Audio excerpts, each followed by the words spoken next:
Hello, everybody, and welcome to the stream, our 7th episode of Liberty Lost Freedom Gain. I'm the owner of this channel, Yvonne B, and also your DM.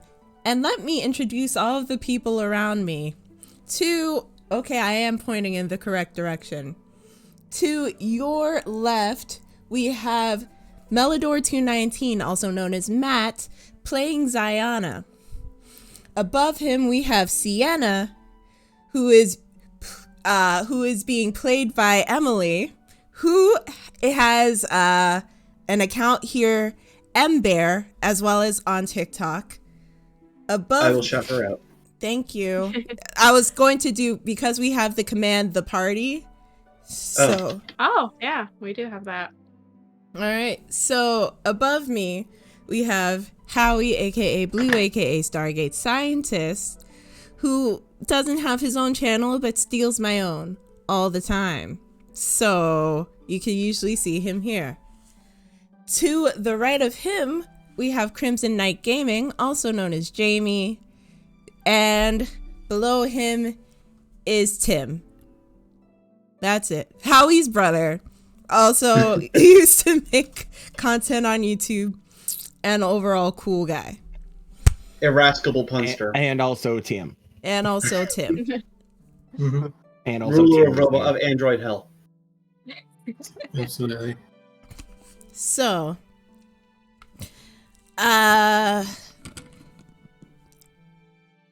today, it's going to be a little different from the structure that we've had before in our previous episodes, just because we're going to be exploring more singular points in time. You'll see. But anyway. It's gonna be weird and you're gonna like it. But anyway, as for what happened last time, 2 weeks ago, during our last episode, someone else please do this. Okay. No. Let's see. Sienna, you're always the note taker. I'm going to pick on the kid in the class who doesn't speak at all. Fair enough. Tim.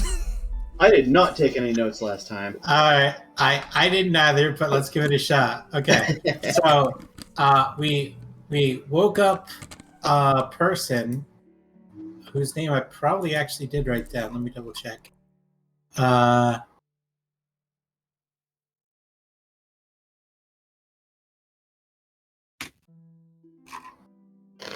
Michael. No. No. No, Michael never went to sleep. Jeremy. No, I didn't write it Jeremy, down. I came up Josephine. with a way to remember it, and then I forgot that way to remember it. Was Johnny Hita. That was it. That was it. Yeah, Johnny Hita. So another drow, to which so that was exciting. And she was mad at us for breaking into the dungeon for taking things, because it was her home when she was young. And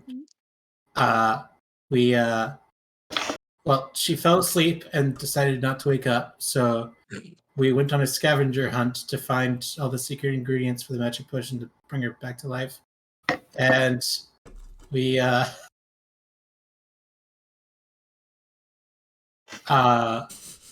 woke her up, and she was thankful, and she let us keep the stuff, most of it, everything we actually needed. And so, yeah, we're on our way somewhere now. Yeah. That's the very watered down version. Well, that was an explanation. That is one version of events, yeah. Ooh, okay. Well, I mean, the basics were there. Basics, yeah. And just so anyone, if you want to actually look back on the episodes and see what happened, they are all uploaded on YouTube under Yvonne B. And yeah, you could check them out there. If you dare. Dun dun dun. Also, I believe that we definitely parted on extremely good terms with Johnny Hita. Yes. Um, She told us we could Great. find her at Sienna's old training grounds. okay. I'm going to write that down because I didn't. Thank you. Yeah. How do you spell Johnny Hita's name? Jani. Johnny Heater. Oh, my God. Jnihita. Jason. Johnny sorry. Heater? Oh, my God. Johnny What Heater. was it exactly? Jnihita. Okay. Was it one word? Yeah. From what I Johnny remember. Heater. Please don't call her that. Please don't call Sienna. her. Like Hey. Sienna and Zianna. Uh-oh. God. Uh-oh. Uh-oh. Uh-oh. Uh-oh. Uh-oh. Uh-oh. Why are we uh-ohing? I was Oh, trying to no. play the music, but VLC crashed on me. Oh. It's okay. Well, It's better. We're What fine. was the name of the goddess this temple was dedicated for to? a brief moment there, Tim's face was all there was. Yes. Oh. Because Name I'm of the- trying to close a million pop-ups that are coming from the VLC crash. Yeah. One- Elistray was the name of the statue. I'm not Illustrate, mistaken. Yep. The drowned goddess. Illustrator. Why do you insist? It's just gonna be Jason screwing up everyone's names. And this is when Ziana learns the silence spell. It's Relist, but just, the Pig Latin version of it. Oh man. Okay. But yeah, no, we basically talked to Elistray, or Ziana talked to Elistray in a vision, and we found the items that were needed to heal Johnny Hita. It was a silver leaf flower, a rainbow fish, and a coin with the sigil of Elistray. And Sienna kept forgetting to bring it back and leave it with the party. So that was an issue, but And then you had to Add go back details. out for Meru. Yep. Oh yeah, Um, Meru was a little bit free flying there, wasn't he? Yeah. And then we headed back to Ziana's place, if I'm not mistaken, with General Estrada, or no? Well, you I were believe that was our destination, yes. yes, that's your Kinda, destination, but he Whether or not we there. gosh, so many pop-ups and I can't close them. That's weird. No, it's just there's too many. And I think Sorry, I'm just refreshing my notes. What was the general name of the location where Sienna's outpost was, or whatever it was? It was up near the mountains. It was a snowy area. yeah. Are they you didn't talking say our a travel name. destination or up where Sienna's from? I'm talking about the place that Johnny Hita said we could use our name to get as a Yeah, the training grounds. training grounds. Yeah. Training grounds where? Up near Sienna's clan. Up near the mountains. A name Not was quite not the mountain. given to you. Yeah, the name was, you don't have the name, but it was the image that was depicted a couple sessions back. Essentially Sienna knows where it is. Cool. I've just left it as Sienna's training grounds. Yeah, that's basically it. And then I was given knowledge that if we bring the disc with us, it proves friendship. So, proves we're not an aggressor. Yay!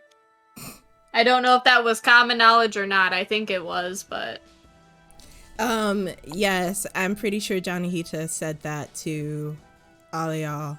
yeah, she said it to Sienna, but in a tone that was loud enough for all of us to hear. Mm. as far as I know, Meru is kind of off to the side, sulking on account of being the not all imperialists guy. Bruh. Not all imperialists. So, music is going to be a little wonky. I apologize for that.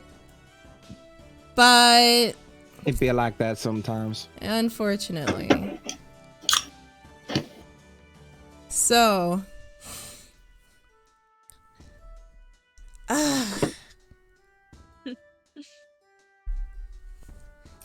with continuing on the adventure, we are going to fast forward through travel because I feel like y'all have gone through enough already. Despite We're tired. despite the lack of sleep and, Michael, your guide, having a level of exhaustion. Only one? Just like that. one. Just one I level. think you'd be having panic attacks all the way to where we're going. No, just a level of exhaustion and hyper focus.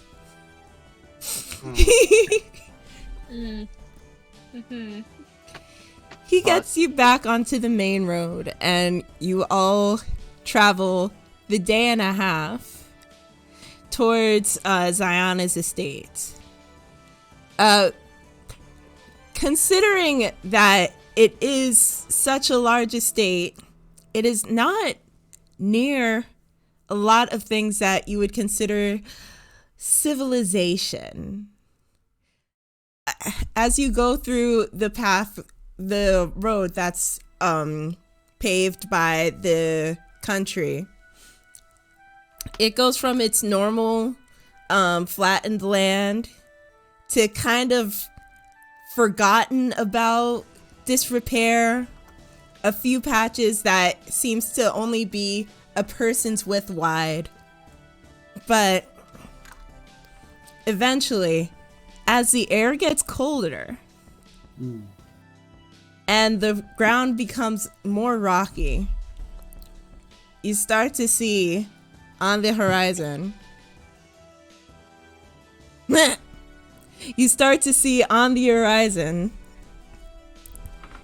a large building.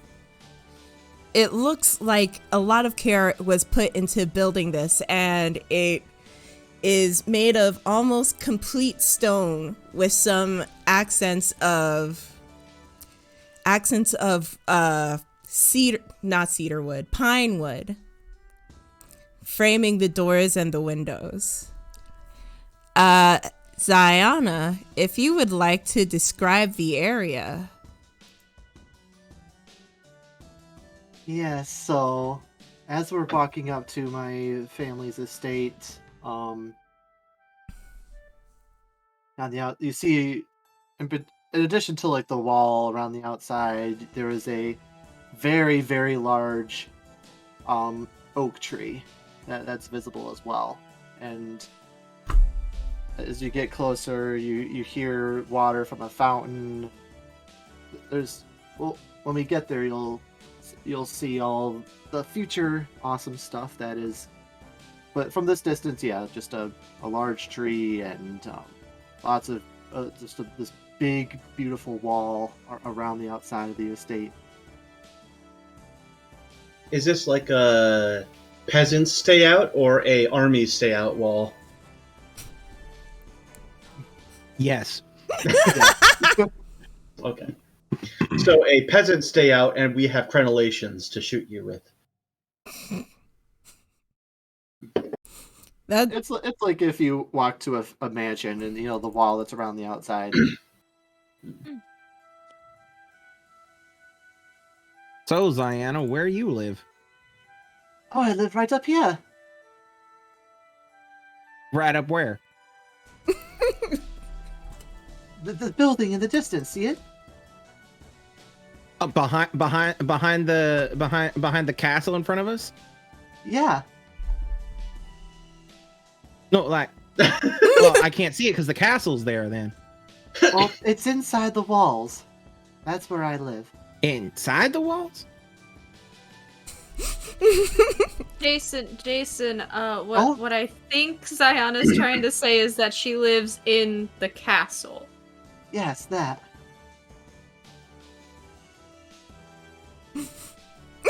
You live here? Yes. On weekdays, right? When you're working? Okay. And when you go home, where do you live? I live here. No.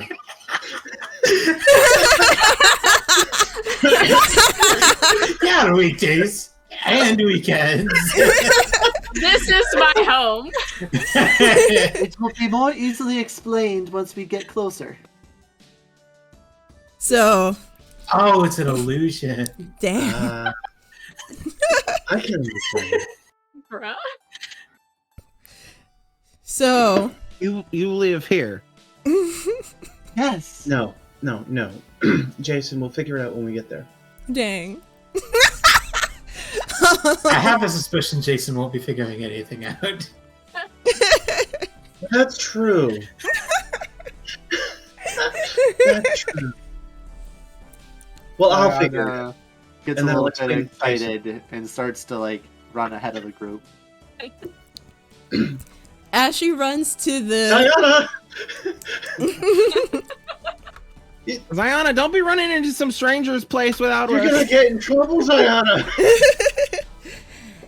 as Zayana starts running to the gates of this big surrounding wall, the sounds of activity in the inside start to flood out. You could hear horses neighing. You can hear water sprouting coming from a fountain. And you hear Water sprouting and grass bubbling. That's how it works, right? yes, totally. And and you can hear the talk of a couple of people here and there. But what is most noticeable is just inside the gate is standing both Lieutenant General Estrada speaking with Countess Arai. They look quite concerned, but as they're talking, Lieutenant General turns and sees Zayana booking it to the house. Mother! Zayana, you're safe. Come here. And he walks towards you as you come in closer. Mm-hmm. I make sure to leave the gate open a little bit, open so my friends can follow through, but Zayana will run up and give him a hug. He hugs back and he says, "You're quite excited to come back, I see. Was it that bad?" It was terrible, but it was also wonderful. There's so much to tell you. Terrible and wonderful. Well, don't tell me too much just yet. As you see, Countess Royas is here. I believe you remember her from earlier. Zayana will give a little curtsy, just Charmed, I'm sure, she says. And Like sarcastically? no, just curtly. Okay. And the lieutenant continues on saying, "Oh, well, he doesn't say oh. And the rest of your friends' employers will be along in the day or so." Oh. All right. Did you not expect this? Sorry, there's just a lot on my mind. I didn't remember. You will have to tell me what happened a little later, but for now, why don't you get settled inside along with the rest of your group? Are they sure By that this they're point, by this point, Sienna's walking up to the gate, like, Private Sienna, it's good to see you. Yeah, It good is, to see you too. So Meru sort of, gives that sort of vibe, but like with his feathers and everything. Walks up to this to the Lord and bows and says, "Something professional. I'm sorry." It's that kind of day. It's that kind of day. This is the second time the train has left the station.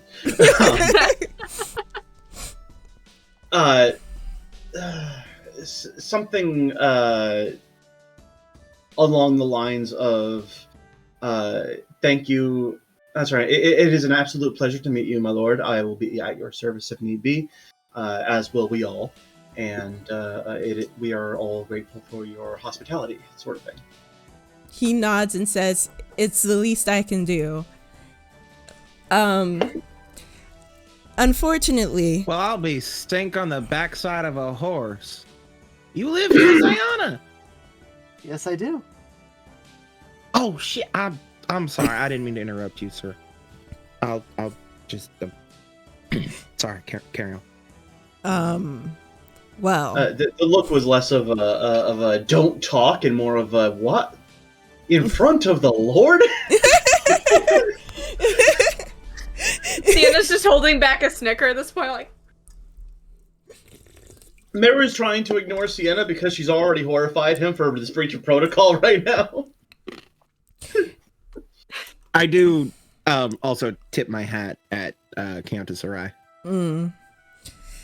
she kind of gives you a look like you could have done that better. But,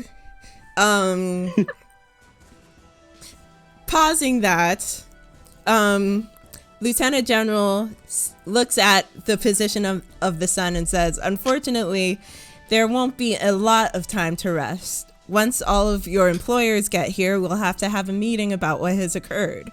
So, we have some guest rooms on the first floor of the main building. Our servants will lead you to each of your rooms. You'll be able to rest for, I'm approximating, a couple of hours, but at the very least we'll be meeting tonight at 2000 hours. Does that sound fine?" When is Yes, sir. 2000 hours? That's 8 o'clock at night. I know that. Like, Yes, sir. That's 8 It should o'clock be at night. fine. That'll be fine. Wait, do we have clocks? Is that a thing? a little bit. Apparently. Mostly out of rich- character. Mostly rich people. I mean, Okay. It takes a lot of engineering. clockwork technology's been around for a while in real life, Yes. so. Okay. That will be more than satisfactory. Thank you. All right. He gives you a nod, like all of you, just a nod. And As soon as he's facing away from Meru, Meru is going to look over at Ziana and mouth our own rooms. I nod back. Like, I was expecting for all of us to be sleeping on the kitchen floor.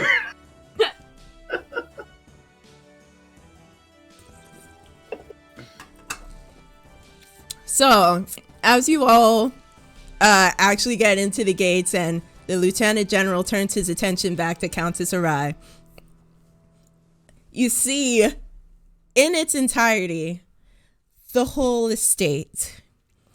You see two towering buildings with what looks like a glass walkway in between them on both floors. Yes, 2 floors. You see a large oak tree and a beautiful garden in the front.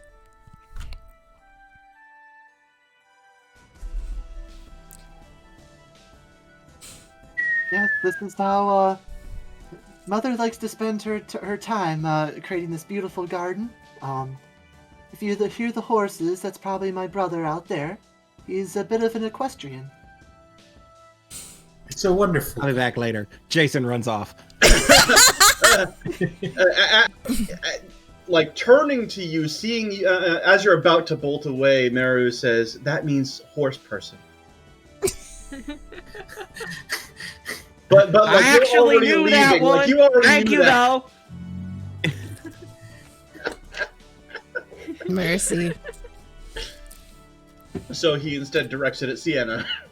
It needs to be somebody. He means horse person. Like, why? So as you're approaching the house, you see about 3 servants just at the front door of one of the buildings, waiting for you to enter. Just standing there, kind of looking a little bit anxious, just a little bit like they feel pressure to do a lot of things. And they're, just waiting on you. Sienna walks up the stairs to the front door. Hi, I'm back. Well, it's nice to see you. I didn't know if you would make it, to be honest, Iona. I'm a bit more resourceful than I would appear. Oh, it's not you. It's just really hearing about Lady L and all. Yeah. She leans in, one of the person who's been talking to you. She leans in and says, "Is it true that she's trying to kill you?" I don't think so. All right. But if so, you need to be careful. You hear that? Absolutely. All right. Well, let's just get all y'all to your rooms. All of y'all will be sleeping on the first floor. We have a couple of rooms. They're not the biggest, but they'll be all right. And so they usher you in. The other 2 ask if there are any like accommodations that you'll need: a change of clothes, a shower, a bath, anything that you might require before meeting with the nobles later tonight. Could I trouble you for a bronze brazier? Yes, sure. And just something to place on the floor of the room. Jamey. Brazier. Yeah. Brazier. Brazier is a bra. I'm mad that he just said brazier is a bra. He meant brazier. Okay. Meru would have known that. Meru says the right thing. He means horse person. Completely different mental image. I would like a bronze bra, just so I could have it sitting on the floor of my room. I appreciate the arts. I'm dead. Oh no. What? And with that, Howie was never Miru, seen is again. there something you want to share with the class? What I'm wondering is why these folks have the bronze brazier handy. Anyways, Sienna's gonna ask for a bath and a change of clothes. Right away. And so one of them runs off to get a change of clothes approximately your size. Yeah. And the other starts to run the bath. It's For me too, please. a bath for you as well? Of course. I look presentable before the lords. Would you mind bathing upstairs? Yeah, no, I wouldn't mind at all. Okay. I just, didn't know if you'd be comfortable with that. I whispered to her, "Is my sister around?" Mm-hmm. I will just do my best to be in and out. Good luck. She goes upstairs to run the bath. And a couple of other servants, since I can't right now, a couple of other servants, they come lead you to your individual rooms. They're not very big. They're kind of like the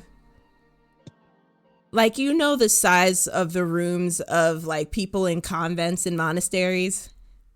Kind of like that. So a dormitory room. Basically. Yeah. but they are pretty nice. They have like very solid beds. There's a window in each of them, so you're not feeling like you're just completely closed in. And each one has carpet, which is quite surprising. No expenses spared. So, yes.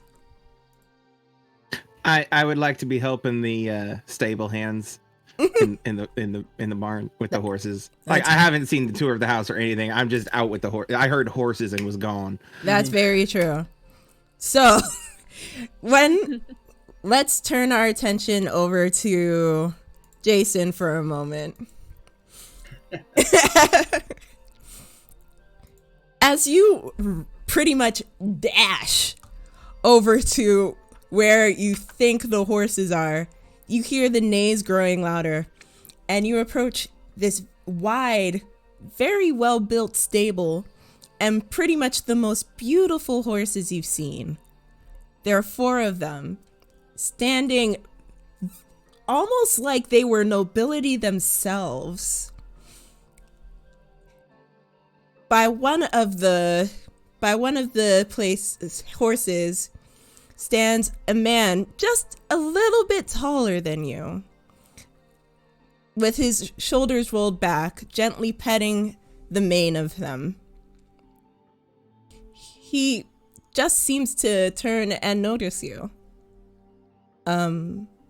Hello, are you a new worker? Yeah, it's okay. My computer just disconnected. We're good. Oh no. What happened? Did we lose her? No, she's back. Oh, I think we lost her. Down again. Yeah. She gone. No. All right. Technical difficulty. Bear with us, please. Not the angry bub. Not the angry bird. She's sending me a message, but you see, she says her computer is having difficulties. Of course. If it's not one thing, it's another. Of course. See, it's a man just a little taller than you. And he looks to be very solitary as he's petting the mane of one of the horses. And he notices you, run up, and says, "Oh, hello. Are you... Hi, welcome back." You're back! You're back! It's just my computer. I I swear everything's fine. That's how I've been feeling. Okay. But are you are you a new hire? Are you a new stable hand? No, sir. I'm Jason Harsword, a friend of Ziana's, I think. Huh. We just arrived here, and horses. Can I help? Normally the horses are taken care of by some of the other servants on the property, but if you talk to the person in charge, I believe that they'll let you. Why are you so interested in the horses? Honestly, I walked in that gate and I got severely overwhelmed, and this is just something I'm more familiar with. I see. Not used to everything. That seems about right. I'm from the Royce area, and I'm farm hand. This is a bit much. All right. So I'll get the main stable hand to show you around. I appreciate that. So this tall young man goes off, and a couple of moments later, you see a shorter, probably 5'6" man walk over to you and says, "Who are you? And what are you doing here? What do you want with the horses? You want to help the horses?" Jason Hartsword, I want to help. All right. Tell me to work. Shovel out the manure on the last two. It is. Yes, sir. All right. On it. So he gives you a shovel and a pail and tells you to get to work. And Already on it. all right. On my way around a barn. Doesn't matter the layout. You know where everything is. So the rest of you back in the house. Meru, did you want to visit or not visit? See what you were going to do with that bronze brazier?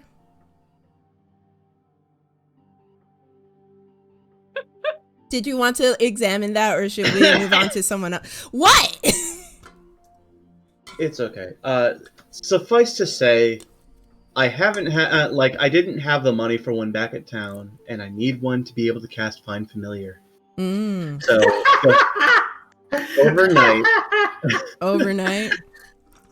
Cool. But winding down for the night, I'm going to spend an hour casting that. All right. So And my familiar And Sienna is, just pops into his room. is Find Familiar, Sienna's to just be his linked familiar. in the Discord, or not in the Discord, in the stream chat. There, he's this little fella, and he's going to be chilling out in the folds of the black scarf around Mary's neck. Oh. By and large. okay, It's a that's rat. adorable, but also also horrifying. Is that poisonous? Yo, yeah. Is it poisonous? The blue mangrove snake? Blue mangrove snake? So for the people who can't click the link, Mildly venomous, with rear fangs. Yeah, mildly venomous, not regarded as dangerous to humans.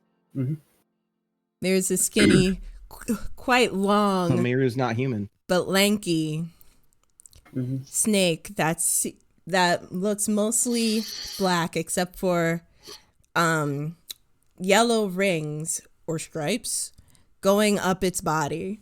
It is pretty, but also it's a snake. It's beautiful. I love this boy. He's beautiful. Well, I do actually really like the idea of a familiar snake just like chilling in the jacket. I think that's kind of cool. I've never heard of that. Orochimaru! Shh! wow. All right. Snake bro. Snake bro. So I'm going to bounce back to Ziana, and then we're going to move to Sienna, and then quick break time before the 8 o'clock meeting. Is that all right? Well, not real world break time. Like if there's anything that the party wants to do. Cool. Cool. All right. So Ziana, you go upstairs with, your wash towel and your drying towel, any soaps or anything that you use in order to go to the showers. But as you're walking down the hallway, you hear a familiar voice. I would say as Ziana's going upstairs, she would try to be a bit sneaky about it, kind of like, waiting until it's clear, then dashing across the hall, maybe doing a little distraction or something to divert attention away. I would have you roll stealth. Alrighty. Come on, D20. Not terrible at this.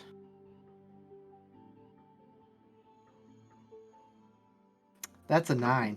Huh. So as you're trying to get by,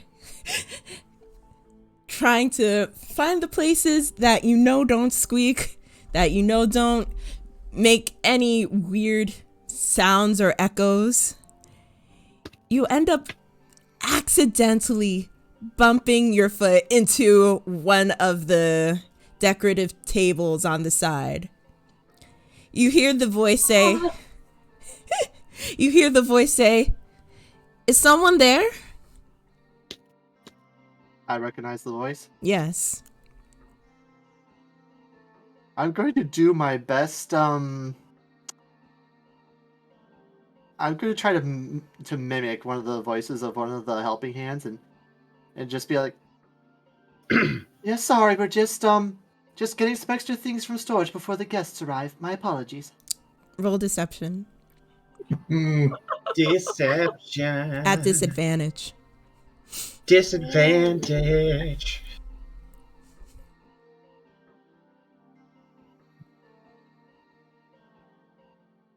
17. All right. And can you actually bring me some extra perfume for tonight? Yes. Good. Right away. And you don't hear the voice anymore. That voice is my sister, isn't it? Mm-hmm. And she's in the bath area right now. Not in the bath area. She's down the hallway in a different room, but it's not too far as to not hear like echoing sounds. Okay. Well, given that, Zion is going to slip into the bathroom and yeah. She's gonna give herself a little ambiance with the dancing lights and just soak in the hot water. So Sienna, while this was happening, you were taking your own bath and you went off to, oh, there's a fruit fly. You went off to change your dirty clothes. I don't think I got it. Into something a little more comfortable, less covered in blood and grime. Yeah. Yeah, that tracks. But as you go to the guest room that you most often frequent when you stay over at the Zayana's estate, you see the Lieutenant General walking down the hallway, and he says, "No."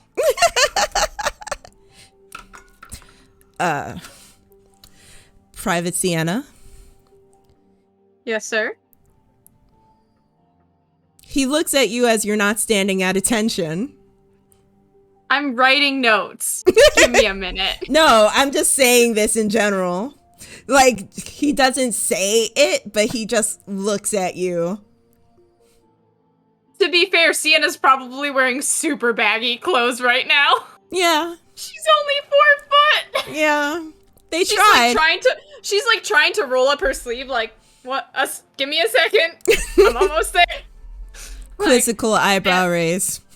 Just like stands at attention after she rolls up the sleeve enough. So that was just like, sorry. They're very baggy clothes. So how did the trip go? Overall, pretty smoothly. There was a raging forest fire that we had to stay extra time to avoid, but got in. It's pretty abandoned. Giant centipedes, giant spiders. God, I hate giant spiders. There wasn't really much in terms of anything that I would necessarily be after, because my job was just to protect the party, but you know, So pretty easy in and out. So the reports about Lady L. Did you encounter any of her subordinates? Unfortunately, none that I could say for certain. We did come across some bandits on the way. I'm pretty sure they were some of Lady L's. But they kind of died before I could confirm. They kind of died. They kind of Thinking died. back to Sienna's like thinking back to Ziana killing the one guy. And then A really bad case of death. yeah, says, we did have 2 that the party decided to let scramble back from wherever they came. If I had to put my guess on it, they probably went to tell Lady L that they were unsuccessful. I don't believe that was the wisest choice. Yeah, me either, but bring that up with the rest of them. And what of Ziana? In what terms, sir? Did she encounter anything harmful? No. She was pretty unscathed throughout the entire thing. The bandits did try to aim for her, but she's a lot more resourceful than you think. Okay. You are dismissed. And he walks away. I was so worried he was gonna ask if there was a drow that...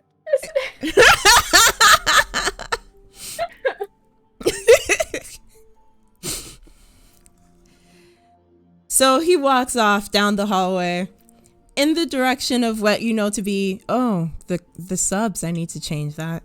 In the direction of what you know to be the meeting room. Mm-hmm. And so you are left in your own general area. And by this time, it's been about an hour. You are approximately, because I'm assuming that you would have gotten there at about like 2, so 3. You have a good amount of hours until 8 o'clock. Okay. First of all, Sienna's gonna fix the clothing, like, that way it's not super baggy on her. Mm. Hem the pants a little bit. Can you sew? It's more like rolling the pants at this point, just because she's using it temporarily until her clothes are cleaned. Mm-hmm. You stab a needle through it a few times and it stays put, right? Yeah. Totally, that's totally how that works. Battlefield medic techniques. Use my first aid. Sienna's gonna kind of go back to her room. She is feeling a little homesick, so she is gonna write to her family. Mm. Specifically her mom, tell her things are going well. They were doing some research. She's not really gonna specify, she's like, research went well. The group and I are safe for right now. Hopefully some friends and that'll be able to stop by and see you soon. And I'll be able to see you all soon as well. And she's gonna take one of the little non-expensive gems that she'd found during the temple search, Mm-hmm. and package that up with it for her family, and send that on its way. And then she is going to pull out her little prayer kit and pray. Would you describe this prayer kit? Yeah, so it's a so she pulls it out. It's a little bundle, and she unravels it, and there's like a little, like, almost like from Mulan, that little like metal dish from the animated series with the dragon. It's Mushu. But instead of dragon, it's just a bunch of swirling depictions and like spirits and things like that. And it has room for incense on it. She takes some incense out, with obviously a way to light it. And she's gonna like set the incense alight, let it burn for a little bit before letting it just smoke. And then it has like a little mat, and and like some little figurines of different depictions of spirits that she's gonna lay out and use. It's very simple, very easy to package up. And she's going to pray. All right. Specifically, she's gonna pray to Mayan Bao. To two spirits that are like yin and yang. All right. So as Sienna takes the time to immerse herself in prayer, Jason, the house has started to realize they're missing one of the adventurers. And they're starting to scurry a bit. They look around, poking in on a couple of rooms, and you can hear a bit of chatter coming out from the inside before you see a couple of ladies in servant garb coming out to the stables, but not really seeing you. What are you doing right now? About how long has it been? It's been about an hour since you arrived. And I only had the 2 stalls to milk out? Yes. All right, then probably was I would have finished those 2 stalls, maybe have just finished and moved on to putting down new hay, and or maybe even filling feed buckets and the like. Maybe even brushing down one of the horses. So you see a couple of the lady servants like just walking around looking for another person. And one of them notices you brushing the mane of one of the horses and says, "Hello, did you recently get hired? I don't recognize you." No, ma'am. Didn't get hired. What are you doing here? Just helping out. What's your name? Jason Hartsword.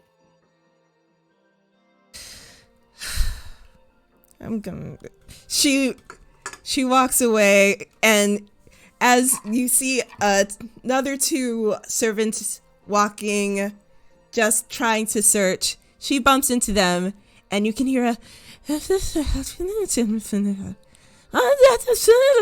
"What?" And she comes back and says, "You need to come inside. There is a room for you. You need to take a bath. Excuse me. There are people that we have." Ma'am. Respectfully, ma'am. I'm going to stay and finish my job. Your job is not here. We have other people for this job. Your job is to meet with the masters that will be coming in a few hours, and we don't want this to go badly. So please come inside. But I can't leave. I can't leave big old boy here. Big old boy here. Big old boy here. Only half brushed. He'll be fine. We'll get someone else to brush him.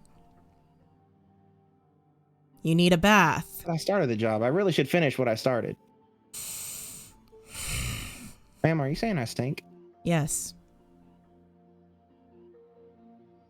Okay. Not that much. You can see the annoyance set in. I'll just visit Meru. I start working to untangle some of the tangles in the mane and pull out some burrs. You see the annoyance set in, and she goes inside and then comes back with 2 men who say, "We'll take it from here. Please go inside." Be careful of his left flank, his left back flank. He's got I noticed he's got a little bit of a sore spot there. It looks like he bumped up against Thornbush. We work with Gladius every day. It's a little tender.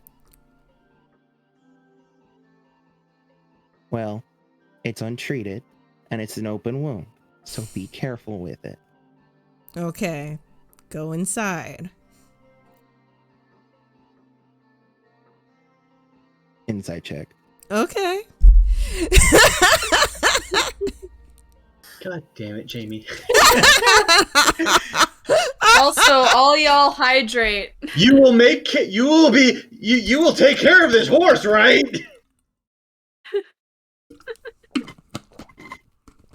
I'll know if you're lying.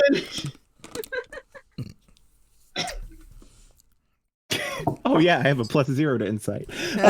Well, that's unfortunate. Mm. Oh, how terrible. 14. Sorry, not Aya.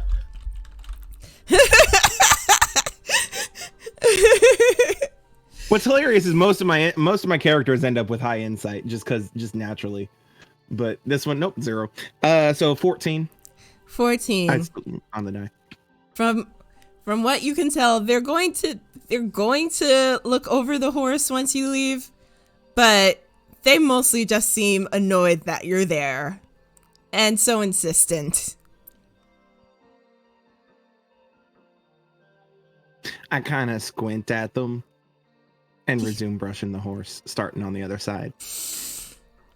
Why are you coming here to do this unpaid labor when we are getting paid for this and you have a place to be?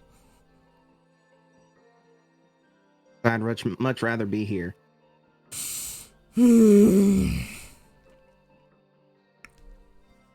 If I tend to Gladys's wound, will you leave? I started a job. I want to finish it. We What are kind of person would I be if I didn't finish what I started? a person that has something else to do.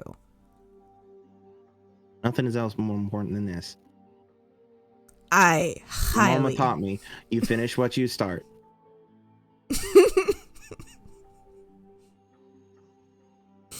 Okay. Even if it's just a simple plate of beans, you finish what you start. You can see the lady servant getting more and more antsy at the fact that you're not leaving. And she's like, is there a way we can speed up your process so you can go inside and get ready for the meeting? We could all work together on the horse. I swear to the gods. Because I still have to scrape off his hooves, and I still have to. We scraped off his hooves unburr the tail. We scraped off his hooves this morning. 5 It's a o'clock. thing you do every night, as well. It's not nighttime. You do it, and you still do it. Still have to scrape off the hooves. Still have to unburr the tail. I was also gonna braid his mane a little bit because it kind of looks like he likes that. At this point, you're being ridiculous. He doesn't need a braid. At this point. So the one man who's been mostly silent, he's like, no. He looks more majestic with his mane out. Braiding it would make him look silly. No. No, I believe you're mistaken. I guess we'll have to try it and see. No, we don't. Keeps brushing. I'm gonna move on for the time being. Because Jamey's impossible. Well, to be honest, this is a case of the DM is trying to force the character. No, well, yes, but also... But also, he's not listening. That too, yes. But whenever would you have thought otherwise? Yeah, it's Jamey. So, does anybody have anything else they would like to do in the couple of hours between 3 and probably 7:30 p.m.?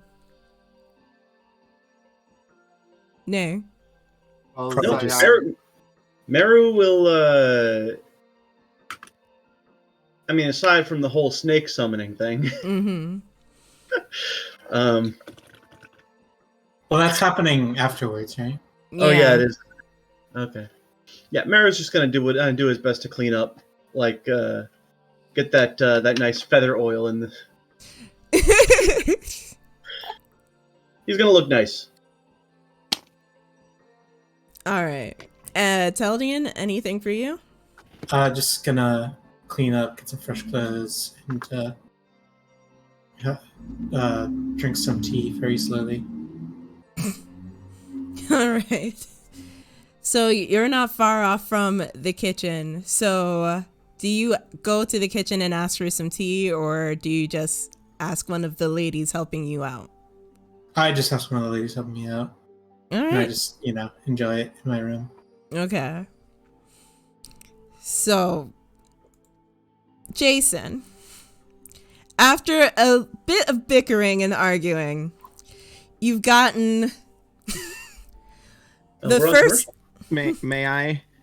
Sure. May I? Sure.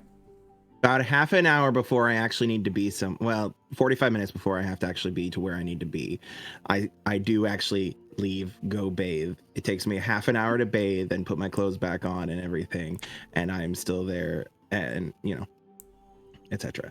Okay. And in that time, I do finish brushing the horse and taking care of the horse. Yes. May I roll an animal handling check to determine how well I took care of this horse? Sure, but with advantage because those two guys actually started helping you.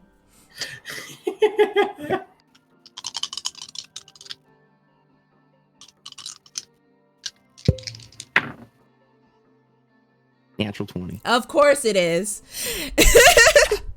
The horse looks stunning. Gladius has never felt as With a braided bang. with a braided mane. That one guy that was very quiet is still kind of muttering under his breath, like, he looks like a pansy. He looks better with the mane on. He did a good job though.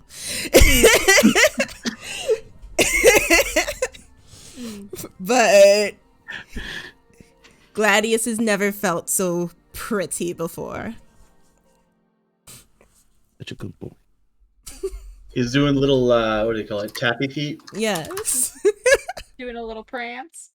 Mm-hmm.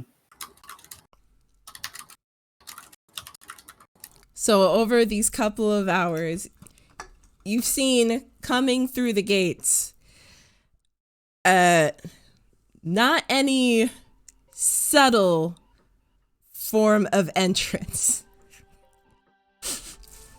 Of course, you see a couple of things that you would expect, like a little horse and carriage from two places. And then you see what can only be described as audacious series of of vehicles. It seems like it's actually been decorated to look like it should be covered in jewels. And there are two of them.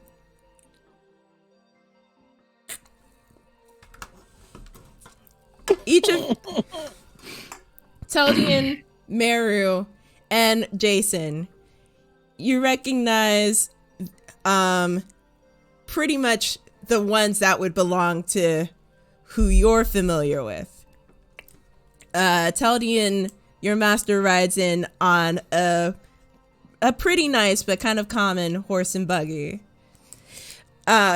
Meru, yours rides in on the horse and carriage. It's pretty posh, but it's nothing that's very screaming of royalty, just like somebody distinguished. Jason, those two, you know. The most ostentatious, unnecessarily glitzy and glamoury fucking yeah.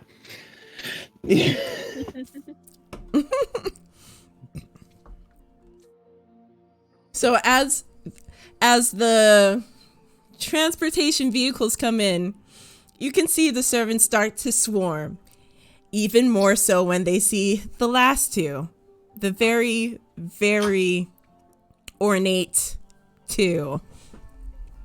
And they start darting here and there saying, oh, do we have everything? Do we have dinner ready? Where is everybody going to stay? Do we have guest houses? Are they in the back? Etc., etc. By the time 7:30 rolls along, you see Lieutenant General Estrada standing in the entryway to greet each of these nobles. And you see them roll out. I'm going to ask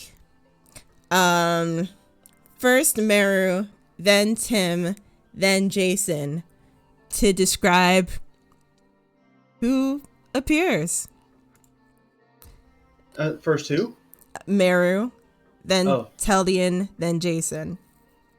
Okay, I was just flipping back into my notes here. Whoopsies.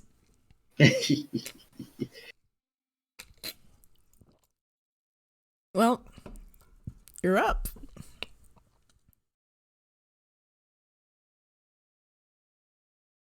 All right. Well, the first gentleman is a fairly tall, nice square shoulders, generally well put together in that sort of high society strut sort of way, but not a little bit less haughty and a little bit more tired, if that makes sense. He's got he's a human with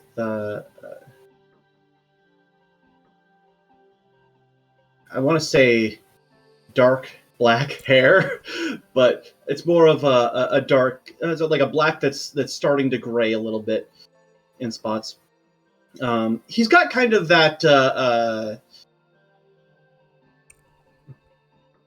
for lack of a better expression, kindly police officer sort of vibe, if that makes sense. Like the kind of person that you would feel you'd be able to go to if you were in trouble, per se. He's got a bit of a reputation as being a generally upstanding guy, and I want to say his car isn't nearly as glammed out as the other ones back there. It's or not. His carriage, rather. It's not. But it's also sort of this is a symbol of status, but it's only a symbol of status. I am my best representative type of thing. Sort of vibe is what you get from him. And this is Count Folka Wytham. So the Count comes in. Lieutenant General Estrada nods and gives him a firm handshake and welcomes him into the estate. Teldian, you see your master, Lord Worthington, walk in. A wizened yet sturdy older man. Probably 70, 75? Yeah, that sounds about right. Mm-hmm. He stands with a very, a temperament that is very much like he belongs where he is. Almost like he has to prove himself, but he's ready to do so. Very professional. Mm-hmm. Anything else you'd like to add? That's pretty much what I was thinking. Mm-hmm. I was gonna say. So yeah, he's so like his general temperament to the people around him, or like he's very courteous, but he's not like well, courteous is probably not the right word. Let's say more polite to the people that's around him. He's very focused on like the task at hand. So. What's his name? Oh, Lord Worthington.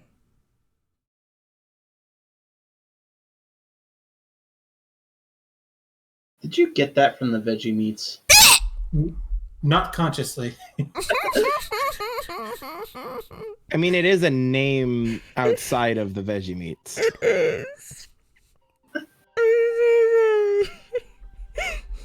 I didn't mean to do that into the mic. Oh, I'm sorry. All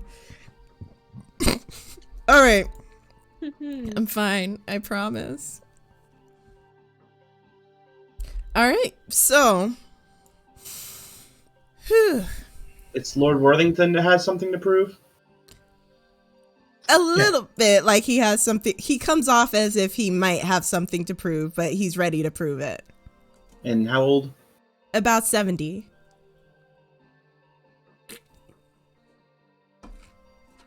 I believe he's about the same age as me. Mm-hmm. But he looks much older than you.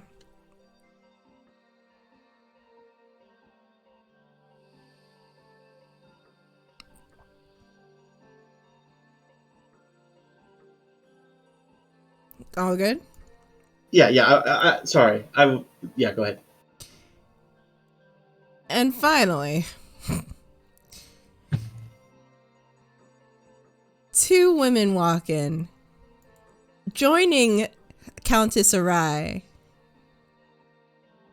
Jason, you see Countess... Hold on, where did my notes go? Countess Yunara and Countess Aratara. Would you please describe them? Yunara and Aratara? Mm-hmm. Aralista's not there? Did I get the order wrong? Yes, I Aratara's did. the middle. Yeah, I got the order wrong. So Aralista, not Aratara. Okay. All right. So Yunara, Countess Yunara. I'm not going to do this in my southern accent, but Countess Yunara Royce. You see standing before you a very graceful looking moon elf. About 300 in elven years, though she looks probably about 30-ish, 40-ish in to a human eyes. She has pale purple skin with green eyes and blue hair that she typically keeps in like a in the real world, a Dutch type of braid that hangs down her back. She's dressed very ornately with silver rings on each finger and her diamond wedding ring on her left ring finger, emerald ruby type jewelry around places, and like very ostentatious earrings and the like. She's very generally flamboyant, and she very much kind of looks down her nose at everybody. Like it very much this kind of, I am nobility, you're here to service me type of feel. And she wears this kind of a little bit, how do I have it described in my notes? Hold on. I'm not seeing it. You still on Yunara? It's like it's a rich blue dress with silver trim and a silver shawl around her waist. Around her. Sorry. Around her waist, just like around the neck of her waist. No. Anyway, a silver shawl around her waist. There's like a silver brooch. Like I said, jewelry out the wazoo. And Aralista. Swapping my notes. 1 second. I had both of them up, but I accidentally closed the other one because of course I did. Aralista. do you want me to go ahead? Is a 19-year-old Air Genasi girl. She has light blue skin with blue and greenish hair that she has in kind of like a long, like hanging down her side undercut type of style. She accents her blue skin with green makeup and nail polish and lipstick and stuff like that. Like her mother, she wears very ostentatious jewelry and the like, and wears a very noble strapless green emerald green dress. So as these two women walk in, you can almost feel the air chill around the servants. Arai walks up to Countess Yunara. They kiss each other on both cheeks, and they both all three of them enter. The tension just seems to go up like 3 counts with their presence alone. But as they see you, it's like the eye of the storm as they nod, and there's a slight smile on Yunara's face, a much bigger one on Aralista's. With all of them gathered, Lieutenant General leads them into a room just past the formal dining room and motions for all of you to follow. Pardon me.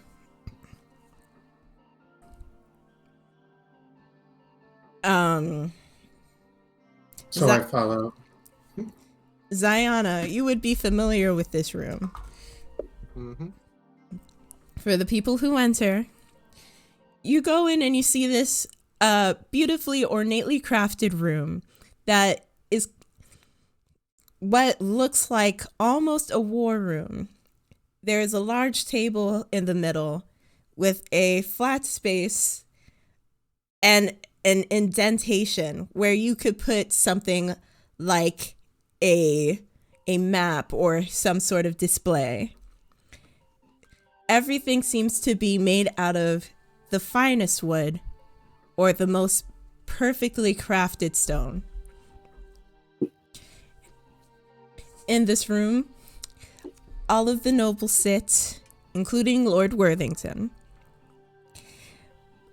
But they motion for you, the party, to stand by one of the walls, not by the entrance, but just, I almost said adjacent, perpendicular to it.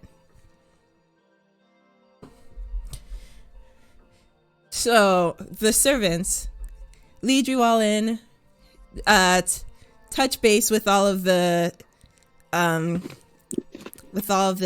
masters, asking what they would like for food or a drink or anything, and then they leave, and Lieutenant General Estrada himself closes the door. Well, you already know why you're all here today, don't you? He looks across at the nobles and at you as well.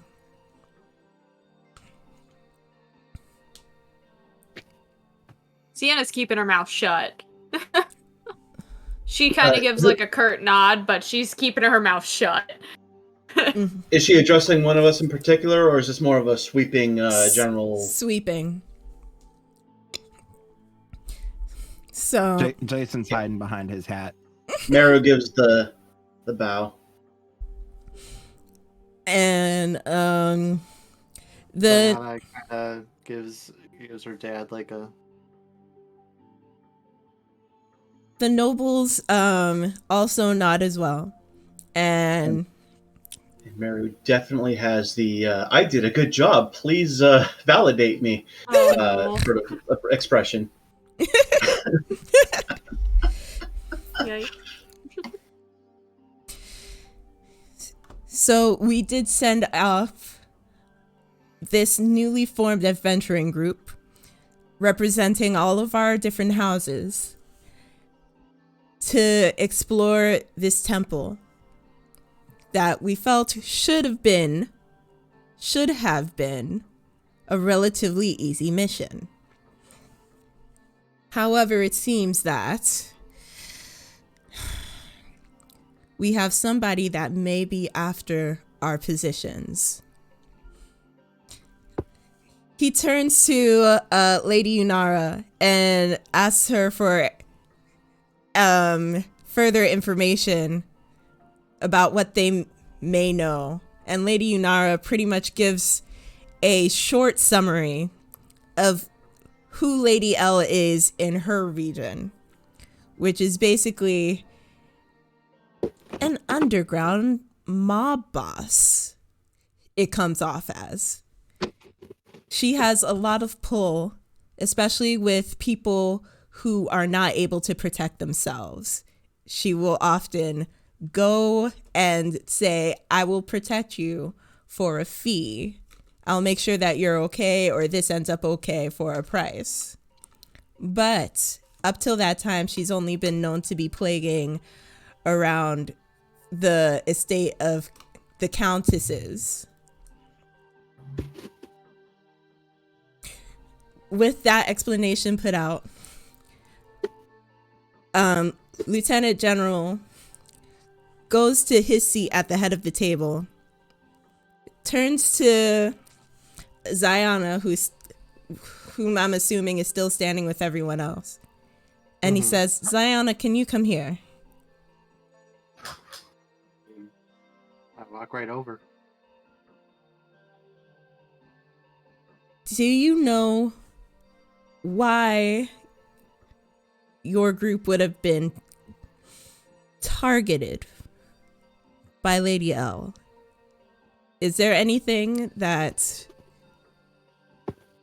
you might have discovered or realized while on your mission?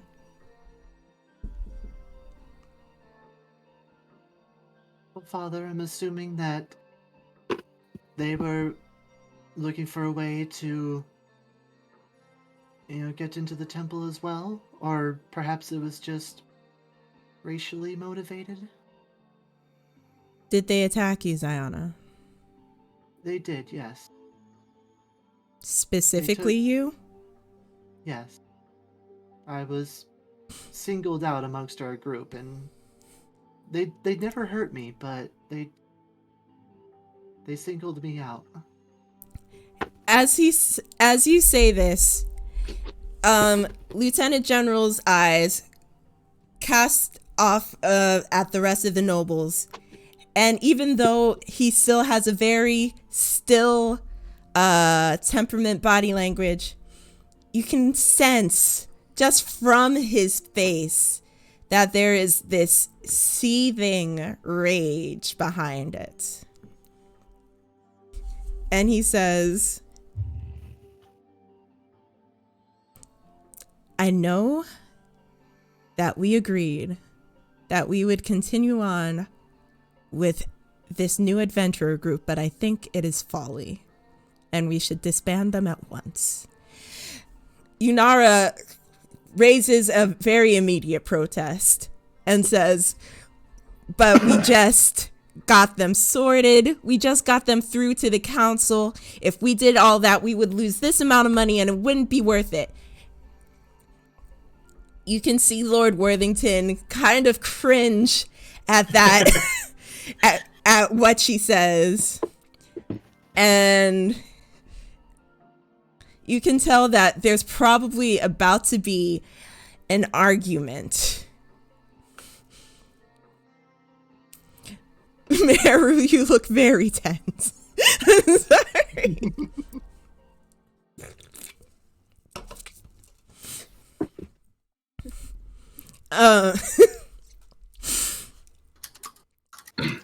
Meru knows better than to address his superiors.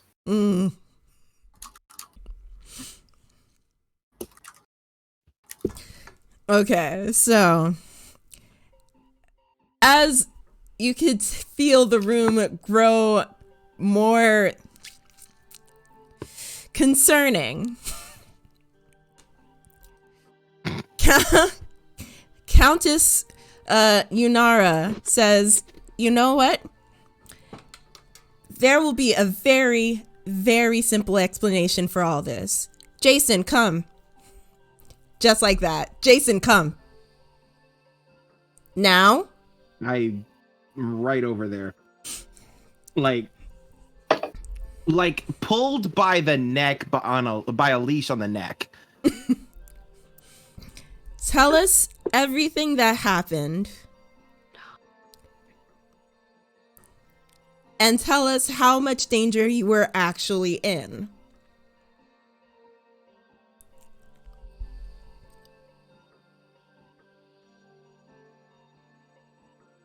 He continues to hide behind his hat a little bit. And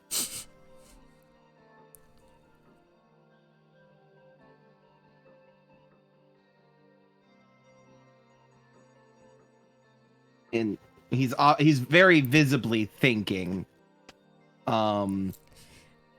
With your very visibly thinking, she says, he's a simple boy, but you know he won't lie. No. Starts sweating down my back.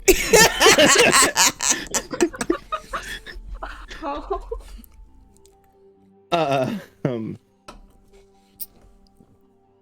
Sorry, big old thumbprint in the middle of my glasses. It's okay. Well, we set off all right.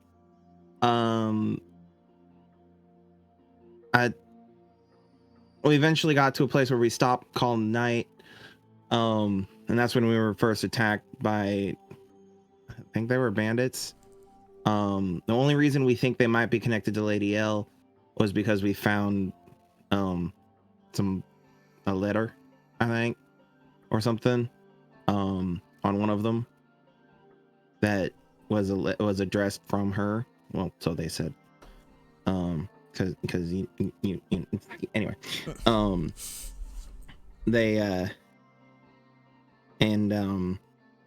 but we handled it pretty well. Diana handled herself pretty well. She was never really in any danger. You could see Lieutenant General's eyebrow raise, like a little bit hesitant, unbelieving, but he lets you continue. And then we arrived at our destination, and found our way in. Mm-hmm. Found the things we brought back, and as we were leaving, we were confronted with a forest fire, so we had to hunker down for the night. And Lieutenant General interrupts you, says, "Thank you. A forest fire in early spring. That is not natural. It's obvious that Sir, this." if I may, it Excuse may not be me? natural, but it's not unheard of. Excuse me. Oh no.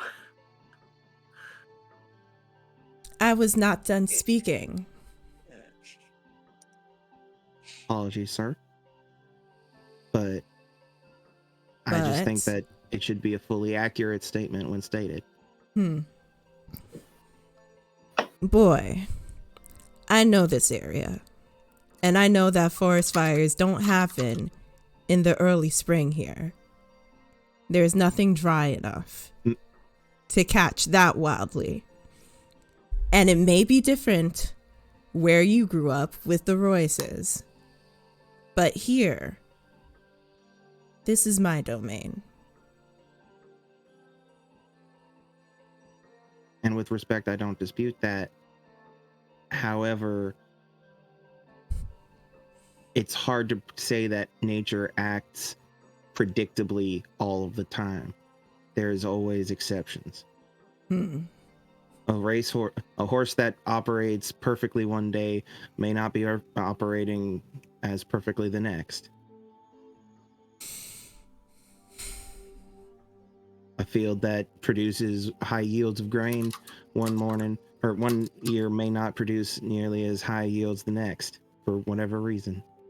It's there are exceptions. Nature doesn't give a damn about what we think should and should not happen on a regular basis. Respectfully.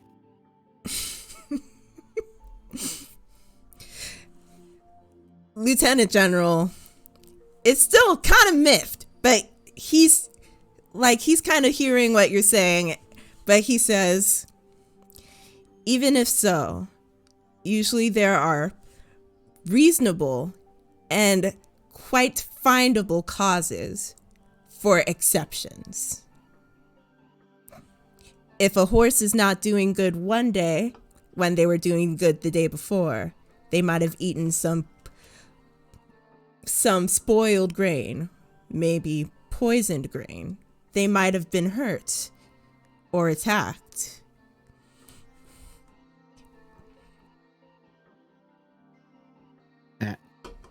For the first time since this conversation were you still is saying going. something, Yvonne, or no? Okay, because I wasn't sure if you paused to drink or what. Okay. For the first time since this conversation has started, Sienna is going to step forward,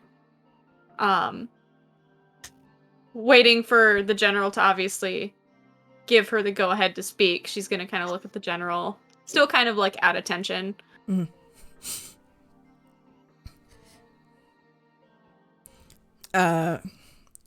Private Sienna, you have something to say? Yes. I understand where both of you are coming from. I see both perspectives. And I respect your opinion, General. But I have to lean more towards the side of caution. Because while we don't know what started the forest fire, you should have seen how the group handled themselves. They took it well. They handled it well. And to break up the group so early, without having knowledge of what was going on fully, I think would be a mistake. I think that this group has a lot to prove, and I think that we just need the chance to prove it. You can see Yunara, like, with a pleased look on her face. Or, is there a fly? A pleased look on her face. Yeah, sorry. Aralista looks concerned, mostly just staring at Jason. Lord Worthington is looking directly at Teldian, almost like he's sizing him up, trying to figure out something. And the Lieutenant General says,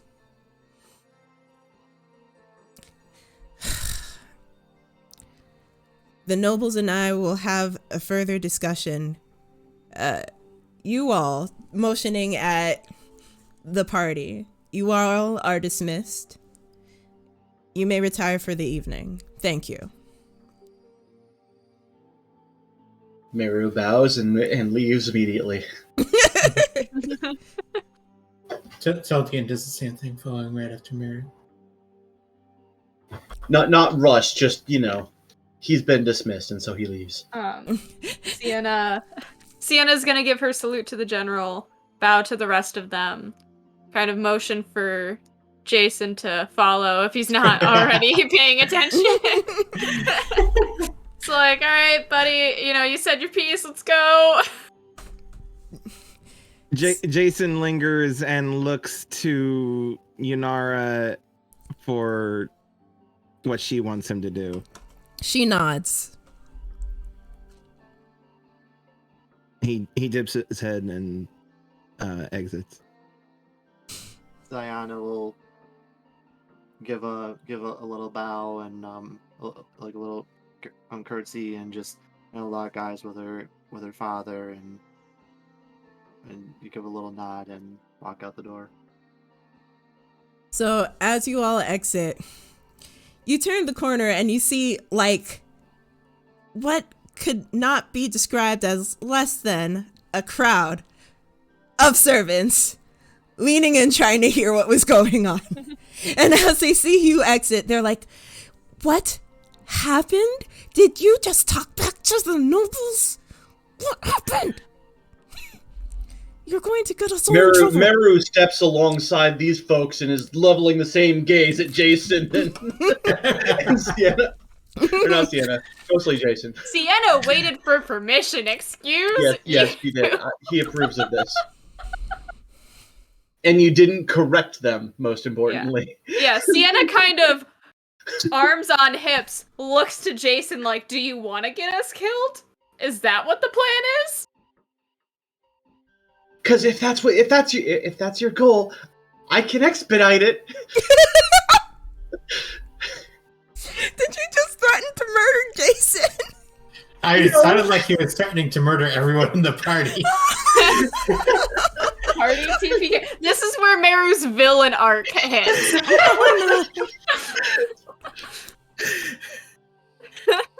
I'm sorry, my brain heard that as get yourself killed, not get everyone killed. Sienna's gonna kind of look to Jason and be like, Jason, you don't interrupt or talk back to nobles. Especially the general. Why not? He was wrong. Just because you think someone is wrong does not mean you be rude about it. After the conversation, you pull them aside. Or wait for them to finish, and then make your point. You don't just interrupt people! Well, I didn't mean to be rude to nobody, but I didn't. It's not he about was wrong. rudeness. He was incorrect in what he was saying. And it's a good way to get yourself killed. Nah. People's lives have been ruined for less. With around nobles, you walk softly, you do not carry a stick. He wouldn't have any reason to try to kill me just for correcting him. He may not kill you, but he may Punish you severely.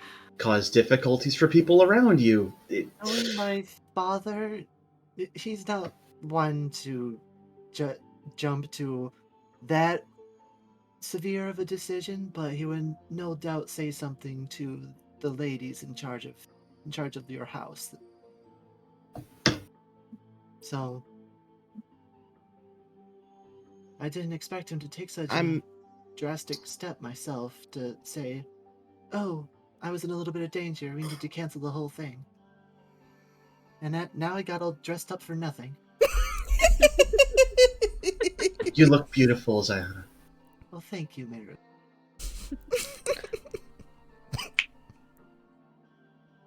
I still don't see what the big deal is. He's just Sienna, a person, just like the rest of us. Sienna turns to Jason and says, Jason, I've been punished for a lot less. He's Well, not that's on just the a person who person. punished you for less. He's not just a person. He's a nobleman.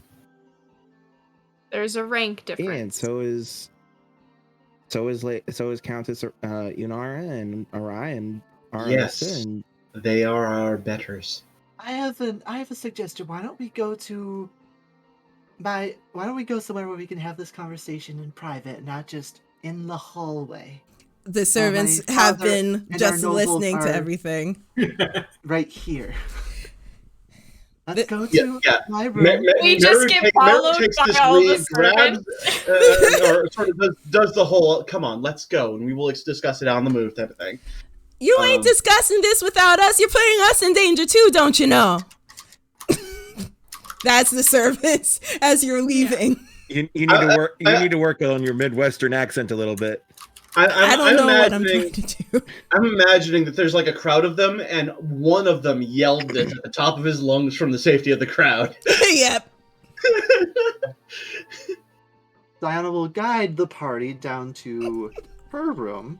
Like, all right, let's talk in here, shall we? So you enter into this room, Ziana. It is much bigger than the rooms that everybody else has been staying in. Bedecked You with really beautiful were just things. aren't you? Hmm? You are highborn.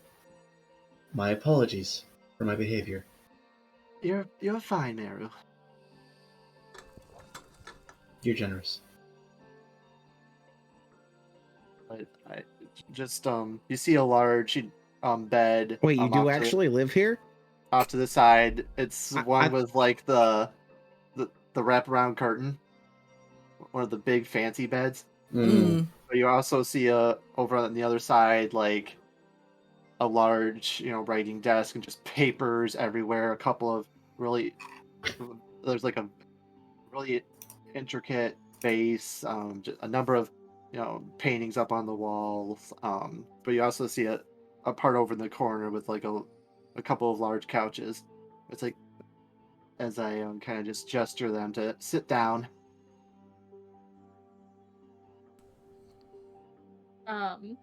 It is quite obvious that Mario's attitude has changed towards Ziana within the last 5 minutes. Sienna is just gonna kind of, she's not even gonna take a seat. She's gonna kind of cross her arms, lean up against the wall, and just kind of look at Jason and say, "Listen, I know you might not get it. I know you might not understand. But when you are talking to a noble, it's not like talking to family. It's not like talking to people who raised you. It's a matter of power. If I talked back to my superintendent, if I talked back to my supervisor, my general like that, I would be in serious trouble." But I talked to him no different than I talked to Countess Yunara, or It's different. You No, aren't buddies with him. You don't know him, Jason. You talk like this to Countess Yunara? yeah. The hell, man! Oh, buddy, Mary's we got got a this, lot. like, how are you alive, sort of. I was like, I need a seat. Like a... Yeah. She wouldn't. There's nothing. She wouldn't let anything happen to me. Has she ever had guests? Of course. And you talk to them the same way? Well, usually I'm not there. Can see why. Wonder why. However, she has had will, However, she has had my family over, several times, numerous, and like often multiple times a week. And often they come over to my house all the time. Please understand, whatever is going on between you and your family and Countess Inara and her family is an aberration. This is unusual. Okay? You can get yourself and the people around you in big trouble if you do not treat nobles with the utmost respect. I said respectfully. Saying respectfully is not the same as not contradicting them. Sienna's gonna kind of They stop are- both of you. She's gonna. They okay, are Meru. right. You do what they say. You make your protests formally and with a good deal of respect, and you do not make your protests on anything beyond life-altering problems. Certainly nothing trivial. But he was wrong. Okay, so Diana Sienna's will- gonna It's turn to him not and be even like, wrong. all right, let me put this into perspective, Jason. You know how when you have like a guest over, you treat them with hospitality, you treat them with respect, you listen to them, you're very nice to them. Yeah. That's how you need to treat other people, even if they don't have the same opinion, even if you think they're wrong. And I get that you're trying to be respectful about it, but when you interrupted the general like that, it was very rude. So you need to wait until people are finished speaking before inserting your opinion.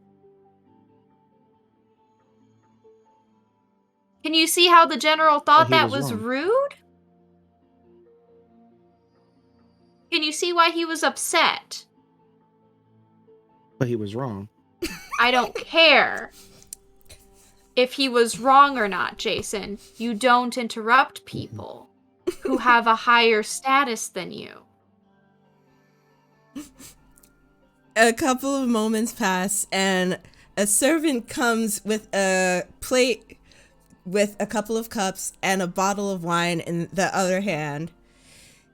She walks around, says, "Please take a cup, please take a cup, please take a cup," to each of you, and then pours out a modest amount of wine for each of the cups. Sienna's gonna refuse the wine. She doesn't drink. Okay. She says, "All right, if you Sorry, say I'm too young. What did you say? Sorry, I'm too young. Mm. I'm not 21. Sorry. There's not a legal drinking age in this world. Oh, well, in that case. Diana just And even if there was, you've been offered wine, alcohol by the servant of what is effectively a lawmaker. Diana will nod to the servant. Thank you. That'll be Okay. all. Sienna is She going nods to and use waves. persuasion to try to convince Jason that this was rude, so that way we can end this conversation. Okay. Jason's just Success or kind fail, of. the conversation's over. If it helps any, Jason is just kind of lapsed into confused face, maybe occasionally mumbling, "I just don't get it." Yeah, she's gonna try to use persuasion to understand it in terms of what Jason can understand, and try to just get him to see that it was rude.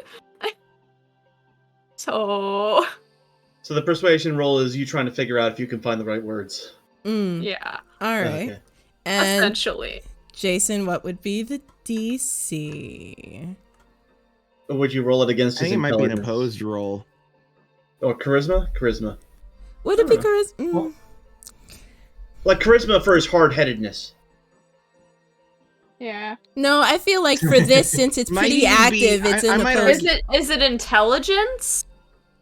I might even say that it's insight to see if I can understand what she's trying to convey. Okay. So we're rolling insight. Animal handling, because she's a bird. Oh my god. Diana's gonna take a long sip of wine. And while mumbling, "Got all prettied up for nothing."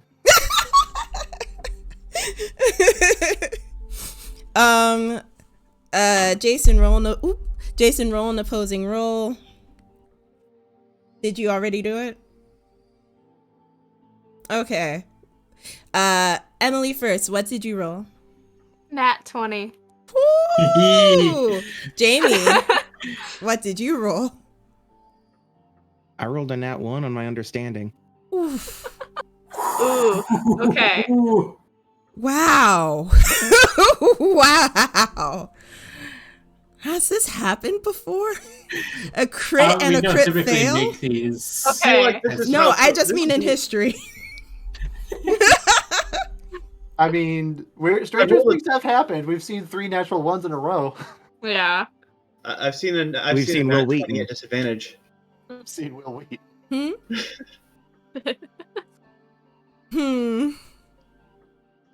So, A nat 20 versus a nat 1. what are the modifiers involved, I would say? I have a +5 in my insight. And you have a 0 because you're not smart. Bruh. Sienna, That- I understand that I may have offended him, but even though I didn't mean to, and he was wrong, and I do still stand by the fact that he was wrong, so I should have been corrected. I just don't. I just don't see why how I was. I mean, I didn't mean to be rude. And she's like, Ziana, you understand that, right? I didn't mean to be rude to your daddy. To your paw. To your paw. That's a bit more Yeah. southern. Yeah. yeah. If Think Jamie you says wanna the go word down daddy, that things are route. feeling weird. I hate. Sienna's gonna kind of like look to Ziana I understand, Jason. and then kind of look back to Jason and just be like, it's not about like being rude. Like, I don't think you were trying to be rude. That's I'm not saying that you're wrong for that. I'm just saying that next, maybe, not interrupting him right away and just letting him talk first. Have you ever seen those children being raised by, let's say, overbearing parents who will whack them upside the head if they so much as say a wrong word? Jason gets a phantom pain on the back of his head. If they say don't immediately thank somebody for a gift, or act a little bit too rowdy around the other kids, or correct the parents, or say something embarrassing to the parents. The first thing's not the last two. That's like what it is with nobles and normal and the commoners, except worse, because there's a lot more power involved than just parent. And it may not be right, but that's the way it is.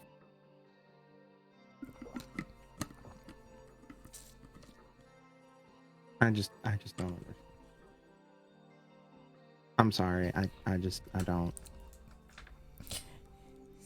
I'm with all of this discussion. And because, sorry, Yvonne. No, you go ahead. Just to follow along that statement, I'm going to turn to Ziana, who is absent currently. Mm-hmm. Oh, He's back. He's back. There she is. I'm here.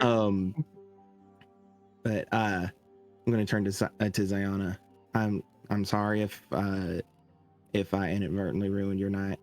You do look lovely, but It's fine. fine. I'm gonna, if you don't mind, I'm gonna go find a place where shit makes sense. No, don't do it. And I'm gonna leave. Goes back to the horses. So I feel as like I'm the one who might have ruined my own night by just being honest and telling him that I felt targeted by those bandits. so as Just want to prove myself. So as Jason is leaving, it's been a good amount of time, but yes, we shall. But the war room opens up and the nobles start to filter out. And you could tell that things didn't quite end harmoniously, but they ended. But he's dead. Nobody's dead yet. Right. Mm-hmm. So they filter out, and Lieutenant General comes up to the room and knocks. I will open the room, the door. Open the room. Ziana, and then he looks in and sees the rest of you, excluding Jason. Did I interrupt something? No, you didn't interrupt anything. Well, just wanted to let you know that the meeting for tonight is over. We will meet a little later tomorrow. But for the time being, we'll just be considering everything said. I'm sorry for what you had to go through. It's fine, Father. I'd like to think that I'm a little bit stronger now because of it. It's good to get out and experience the world. You know how it is. Well, I'll be meeting with you later. Tomorrow. In the library? Okay. Sounds good. Good night. And he excuses himself. And with that, let us take a 15-minute break. Yeah. Okay, so Woo! it is break time. We will be back in about 15 minutes. So that will be 9:45 Eastern time. And we will see you then. Cool? Cool. Okay.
and welcome back.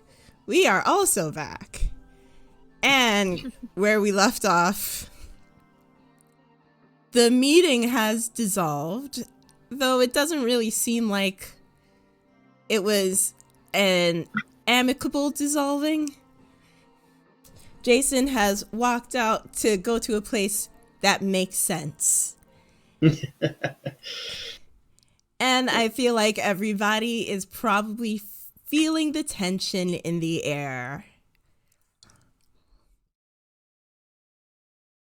So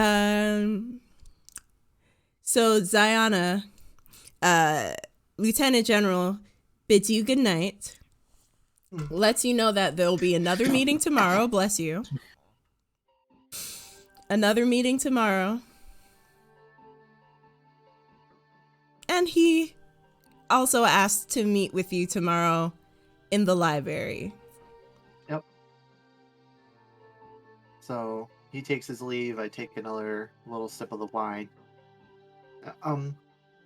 So who would like to go somewhere to chill for a little bit? Would you like to see the library? The library. Oh yes, we have quite the library. In the building. Yes.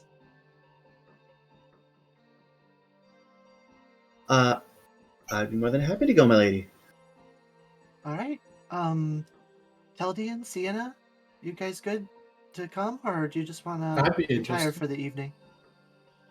Sienna's going to say thank you, but no, I'll be retiring for the evening. Okay. Well, have a good night. Just let the servants know if you need anything. I will. Thank you. If you see Jason, tell him I went somewhere that makes sense. Sienna nods and makes her way out towards where she thinks Jason went, which is probably the stables. Right. Well, if you'd like, come with me and I'll show you to our library. So you exit Ziana's room, which is pretty much just a few feet away from this grand walkway, completely encased in glass. On both, and you can see it's a double-floored walkway. And as you cross over, you enter into another building, separate from the building that you were already in. And as soon as you open the... What? Oh, just Meru probably muttering under his breath. This is a different building, though. He said it was in the building.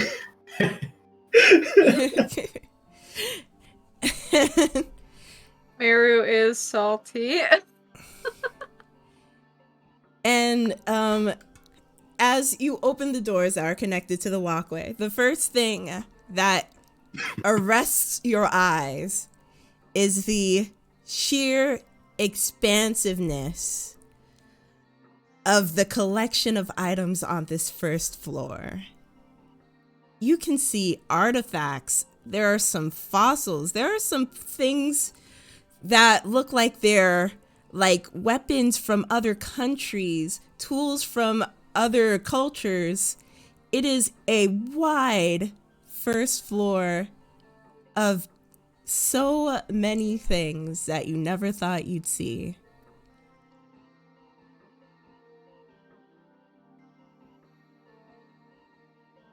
Impressive, isn't it? Who buys this? My father. Whenever he goes on his various expeditions, and when he was younger and used to fight, on the front lines, this is what he would bring things back with him. Some of these were gifts, some trophies from his wars. Meru quickly casts Detect Magic. Okay, so casting Detect Magic just generally on the area. Well, it's anything I can see. Yeah.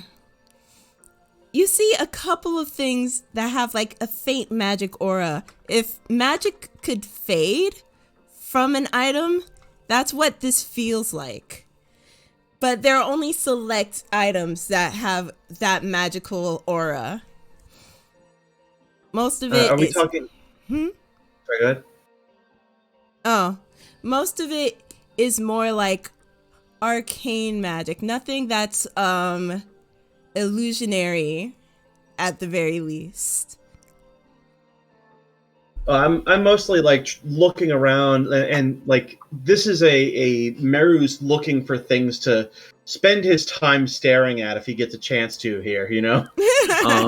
Any books that may end up with like some sort of a transmutation signature, or let's say a skull that's enchanted with something, or you know some foreign spear that's got a something going on with that, you know, just looking around and basically gawking, taking mental note of what to examine later if he gets the chance. Investigation roll, please. Sure, I'm good at those. Let's use my good die. Why didn't I give him investigation as a check? Never mind.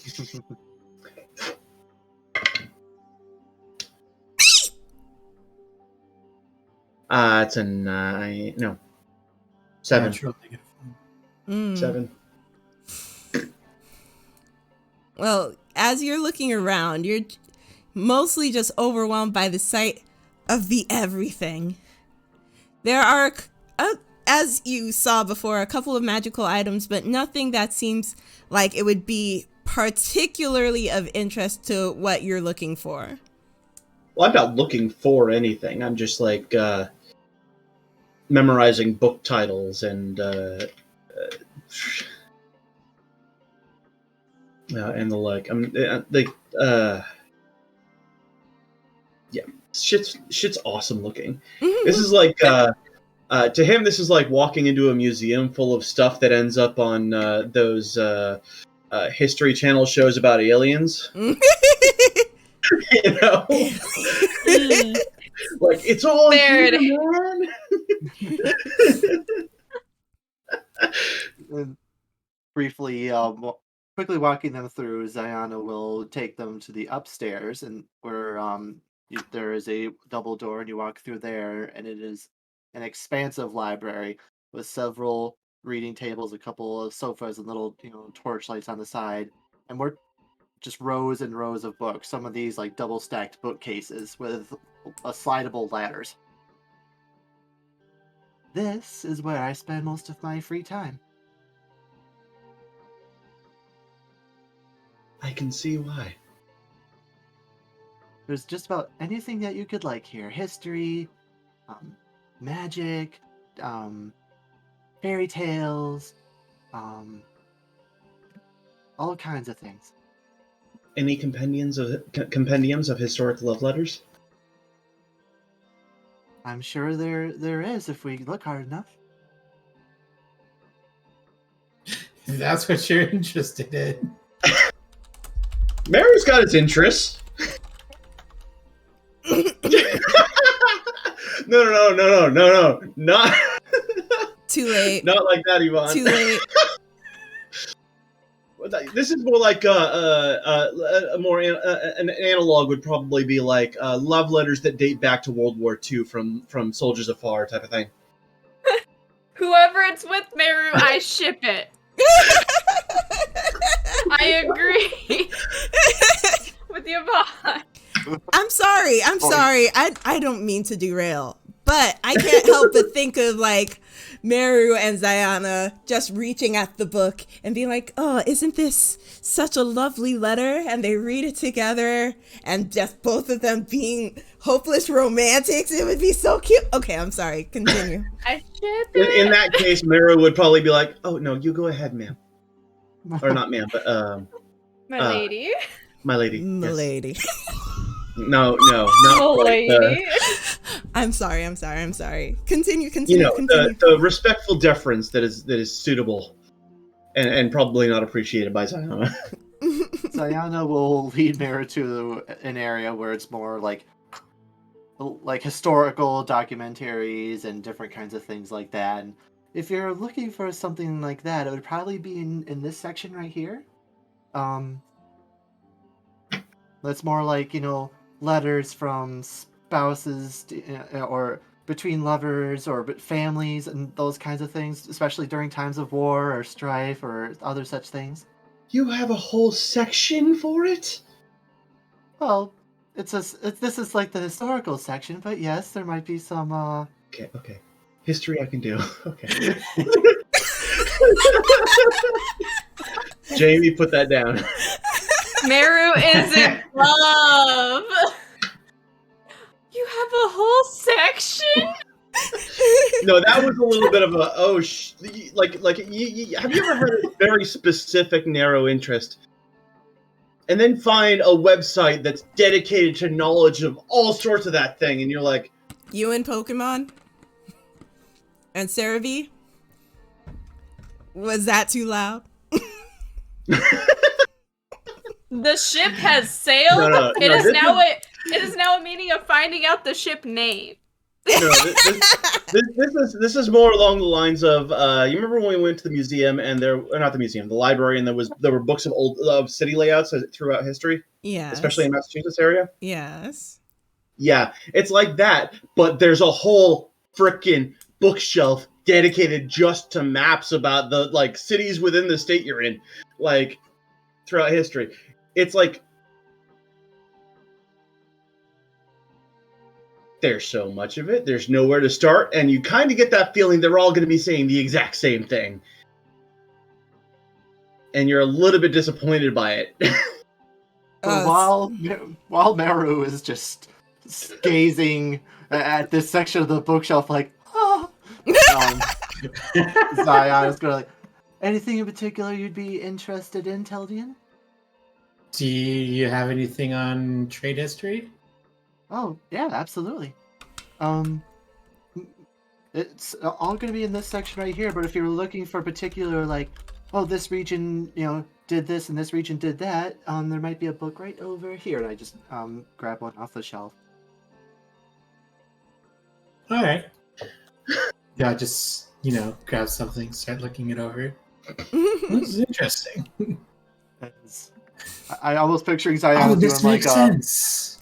I'm picturing Zayana doing the bell thing where she's on the ladder, just. Just look at all these books. I love it here so much. I missed it. Okay. So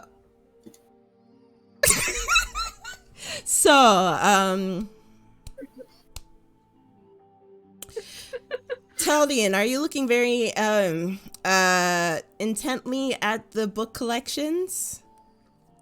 Not the collections in general. Basically, I just took the first thing and just started looking at it, comparing it with the information I knew, and just kind of being fascinated with it. Okay. And Meru, are you still looking at compendiums of love letters across history? No. Meru has picked one and is looking for something of a different genre as well. He's going to be sort of jumping around between different things, and it's just sort of it's a extremely niche genre that he's picked up just now, and it's kind of like I read this one, I found this one book a long ass time ago, and I could never really find anything else that sort of scratched that same itch, if you know what I mean. And it's just there's a whole lot here. I only I will look into it, but I've got other interests. It's just that was the one that I was like, if they've got one this size, they probably got one or two, right? Jamie? He's struggling to not make a joke right now. Yes. Yes, I know. mean, I almost made a joke, but I didn't want to interrupt. So, Teldian, could you roll perception for me? Oh shit! I just Yeah.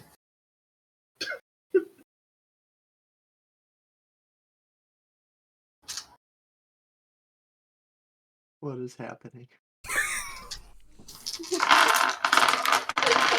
Well, I mean, we're I starting was pointing to out that I'm ship- muted for a reason. I'm sorry. Yeah. We're starting to ship like Ziana and Meru, so we might as well come up with a name there. So. why?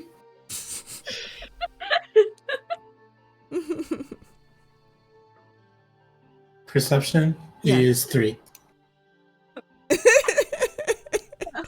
Perception is 3. Well, There's I mean, what I rolled is 3.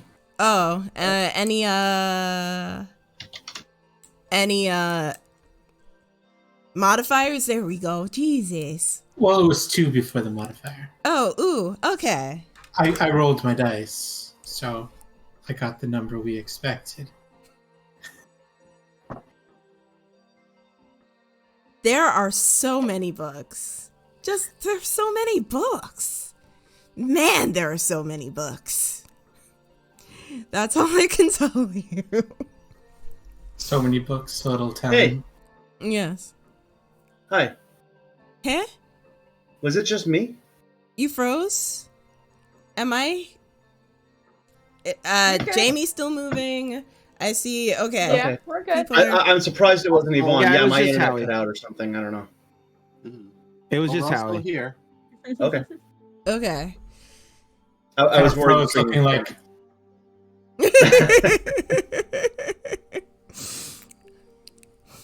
All right. So as y'all gallivant through the library, Ziana, I'm guessing you are finally at peace for once in your life.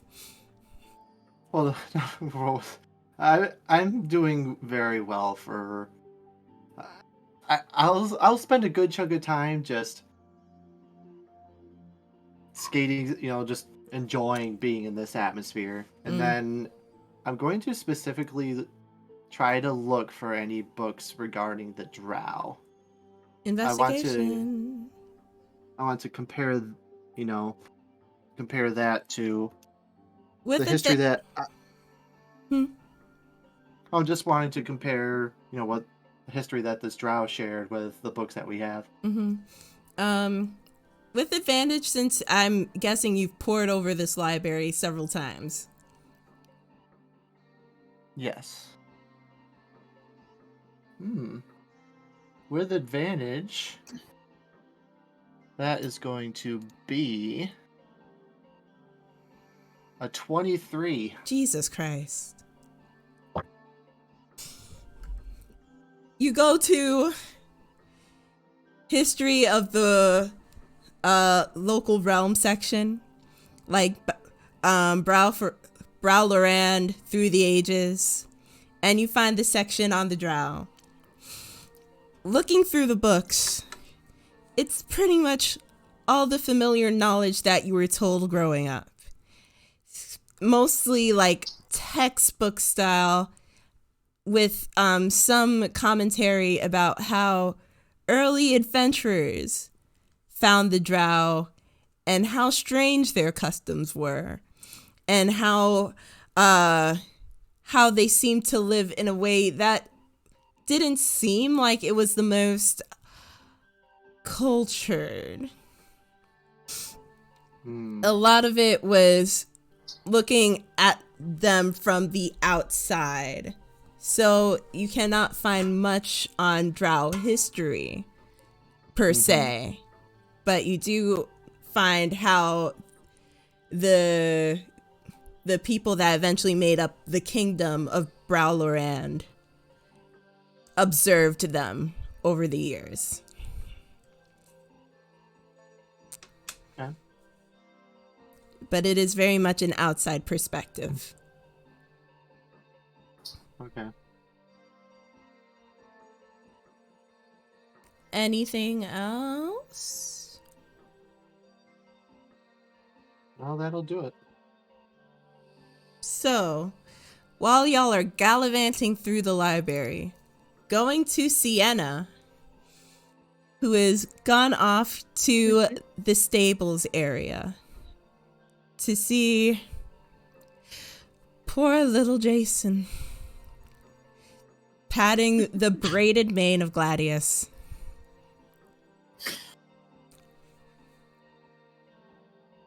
Yeah, I'm gonna approach, pet, the horse a little bit. Look at Jason.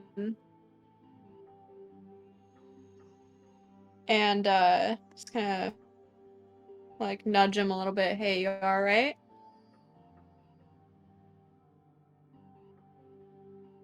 Yeah. Yep.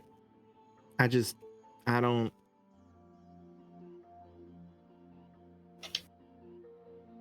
Things are weird here. Tell me about it. Ain't you from here, though? No. I have a home. It's not here. Took quite a bit to get used to myself. Oh. I'm sorry, I never asked where you're from. My clan, resides near the mountains.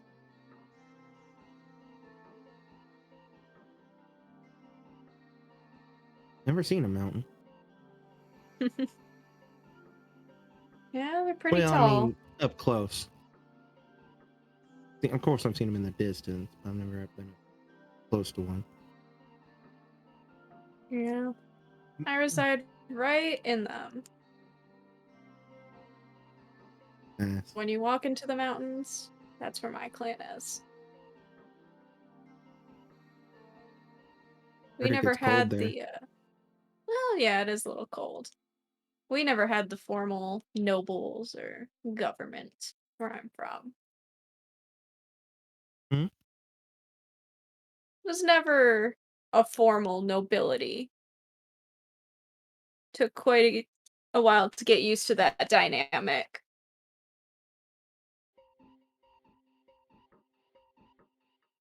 What's it like there? I think you would like it. My clan is, like the farmhands that you find. It's very calm and quiet. A lot of, farm life. A lot of animals. Of course, the further you get up in the mountains, the colder it gets, but, that's where all the other clans reside.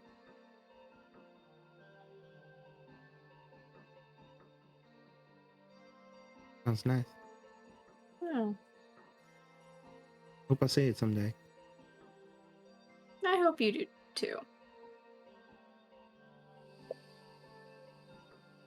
As you two are talking, you hear in the distance, Jason!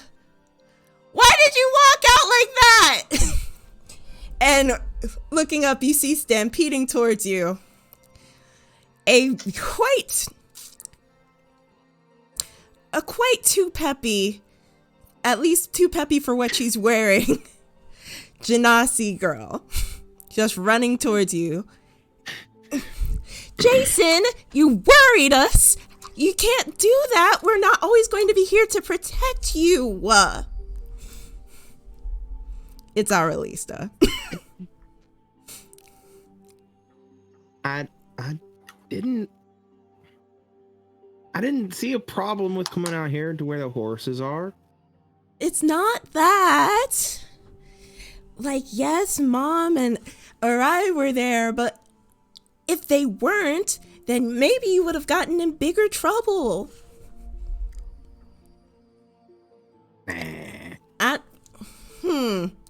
You need to stop doing that kind of thing. For us, it's fine. Okay? Just make sure you're not hurt. Do I look hurt? Do you want me to be honest? Always. I put my hat on top of Sienna. Oh, You just, hi? hi, Anyway, nice to meet you. Arlissa, Sienna, Arlissa. hi. I adjust the hat so it's not drowning in it. You don't Cowbird. you don't look hurt outside. But I know you, and she pokes you on the nose. I know you. You seem hurt inside.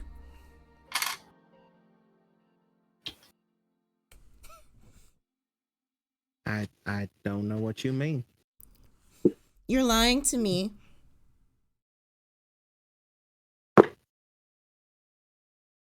Never lie to you, ma'am. You don't have to call me ma'am, you know that.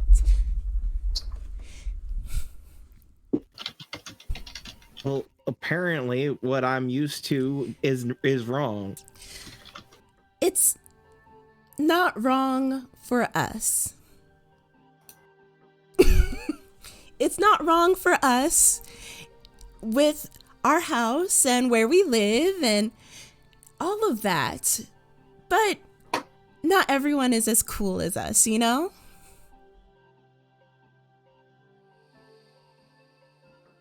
Got that right. Oh, y'all are definitely cool. I don't have my hat.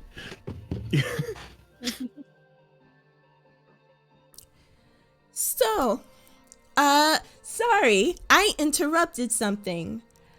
What's your name again? Sienna. Hi. Hi. Y'all, are you two friendly? We know are me, I'm friendly with friends. everybody. But are you friendly? Sienna just looks like the map equations going like, I just said we were friends. Jason and Sienna are having the exact same expression right now. They're like, Sienna's like I'm holding friendly onto with the hat everybody. as the head turns. You know me, I'm friendly with everybody until they give me a reason not to be. I wish you'd be more friendly, and she hip bumps you. Like, Either way. just still trying to piece two and two together, like, what does she mean? Either way, Mom's inside and she's worried about you. So is Arai. You might want to check in. But I'm going to my room. And you can stop by if you want. Good night. And she skips ma'am. back inside. I go to her room. Do you go to her room Genuinely often? asks that of Sienna. Just, do you go to her room often? No, not really. No. Are you two together? Like dating? Oh, no. Then I don't know why. Maybe to talk? Maybe. But why wouldn't you want to just talk here? I mean, I am here. Oh. Why wouldn't you want to talk in front of you? You're great. I mean, she doesn't know me. I guess. Also, who wants to talk to an owl that has a literal greatsword strapped to their back? I would. Aw. Okay, fair. Sienna kind of flies up a little bit so that we can put the hat back on Jason's head because she can't reach at 4 foot. She's small. Wanna go for a ride? Sure. I'm absolutely stealing this horse for a ride out into the countryside. Animal handling check? I would say I don't bother with tack and gear. I'm familiar enough with horses that I don't need to worry about stuff like that usually. Mm-hmm. But yeah, animal handling check. Okay. That is a 19. 19. Yeah, plus 2. 19. So 19 total. So you go up to Gladius and you pet him a bit and you pretty much do the whole, let's, go out. Open the gate and he follows you.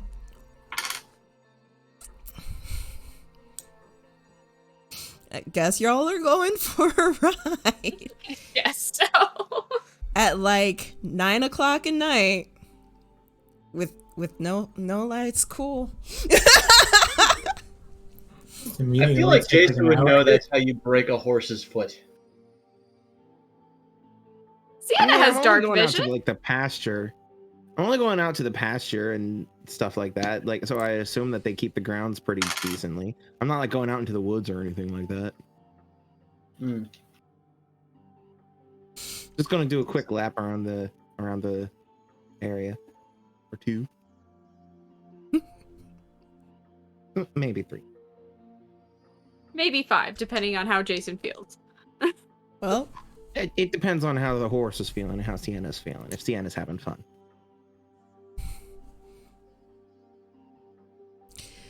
so all right. Does anyone mind if we fast forward to the next morning? Not unless you absolutely wanted Jason to check in tonight. I dropped out there again. You did? Yeah, I don't know what's up. Oh no. John was just saying No, I that don't. they were asking if anybody minds if we fast forward to this. If we fast forward. Yeah, No. we can fast forward. Yeah. Cool. Go ahead. So, because at this point it's like 9:30, about 12 hours later, the morning bell for breakfast has been rung. All the servants are, doing their thing, getting the usual stuff, but also being a bit extra cautious as they gather breakfast for all of the guests. You can tell that the tension is still there amongst the servants. But with the nobility eating in the formal dining room, it's kind of something that they are talking about amongst themselves and not trying to expose to the nobility. Ziana, you have been invited by your father to join them for breakfast. The others have not. I'm very sorry.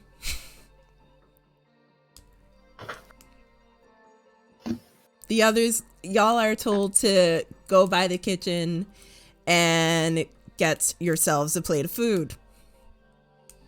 Sienna's pretty much used to that. She didn't even try to. She just went straight to the kitchen. Mm. Yeah, I was gonna say we had to be told.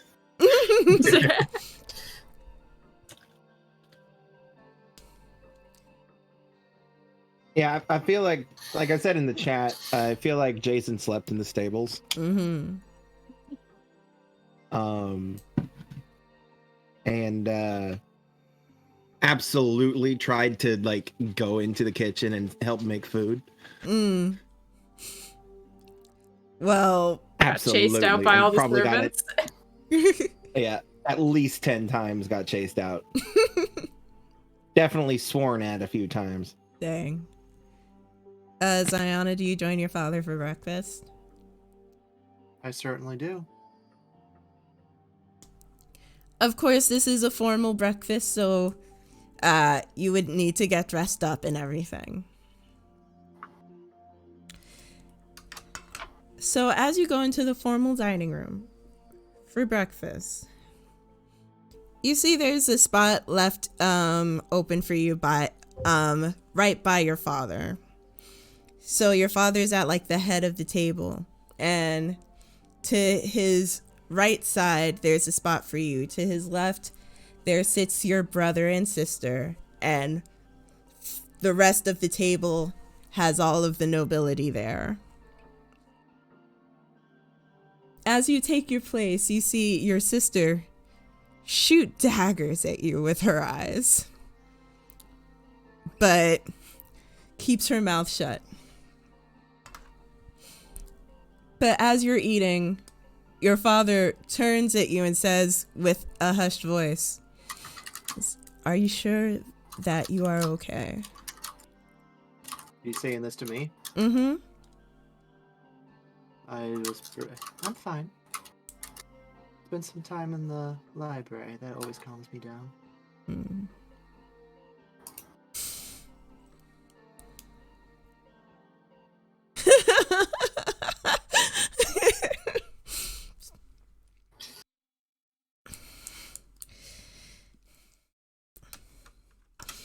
And he says to you, I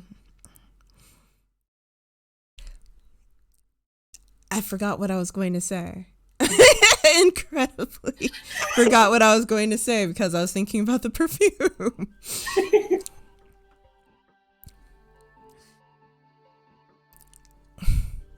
So, the father nods at you and he says, would you want to tell me how your trip went? Just us later today after our next meeting? I would like that. You could feel your sister's eyes burrowing into your flesh. If looks could kill, I just like that feeling. if looks could kill, you'd be dead 3 times over. Oh boy. Could I subtly cast Mage Hand and just flick the back of her head, or like ping a fork out of her hand? Sleight of hand check, please.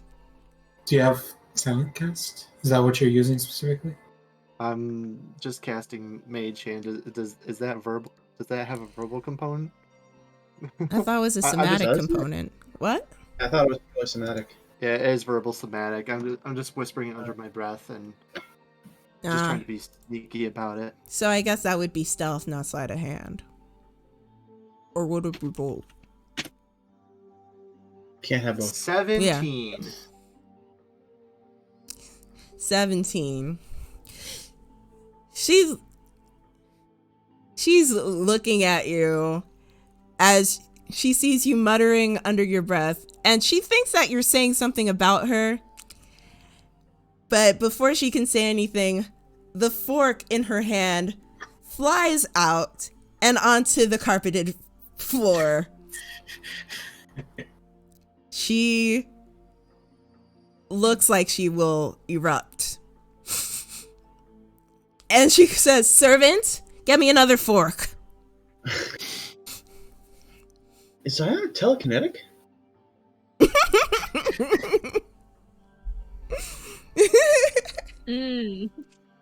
No, I'm sorry. I know that. I mean, you're not there. You're not there. So, it's the party. Sorry. There.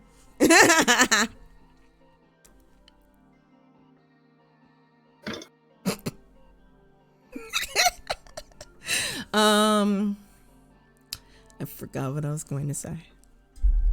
So, brain, no work. All right. Breakfast happens. Okay, you don't need that. Breakfast happens, and soon after, the lieutenant general calls for everyone to meet in the war room yet again, including y'all. You are not given nearly as much warning as last time. So you're ushered in pretty much as you are. Jason smelling of stables. Ziona still dressed up beautifully from breakfast. I was actually in one of the stalls with the horse. Oh, smelling worse than just of stables. Oh, Meru takes care of that as soon as he sees him. Or, Sienna's back in her Melbourne? regular clothing. Now that it's clean. Mm-hmm. Normal get up. Actually, Mm-hmm. prestidigitation, almost like Febreze at this point. Just I leave say that like 2/3 of my. bad. I leave 2/3 of my breakfast. Jason now smells of lavender. Spiced rat. Anyhow. I'm sure there's somebody in the world who gets that reference. You're the only one. Okay, fair enough. Anyway,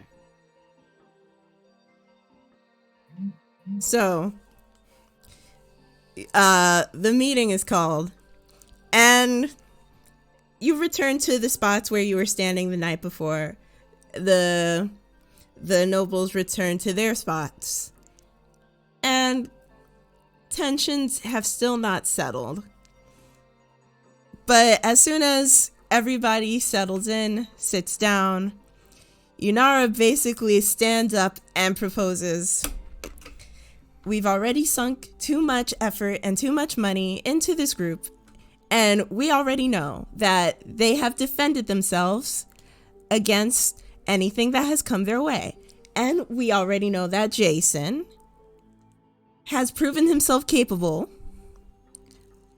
So, I believe, as long as we keep the group from exploring too soon, maybe have them take like a week hiatus before any new missions, it will probably get Lady L off our tail, and we'll have them go to a mission that is not in the area. Wouldn't that be fine?" And Lord Worthington looks at her and says, "Yes, theoretically. But what if she is after them specifically? This is not just about our positions here. This is about the health and safety of the party." Oh, they care about us.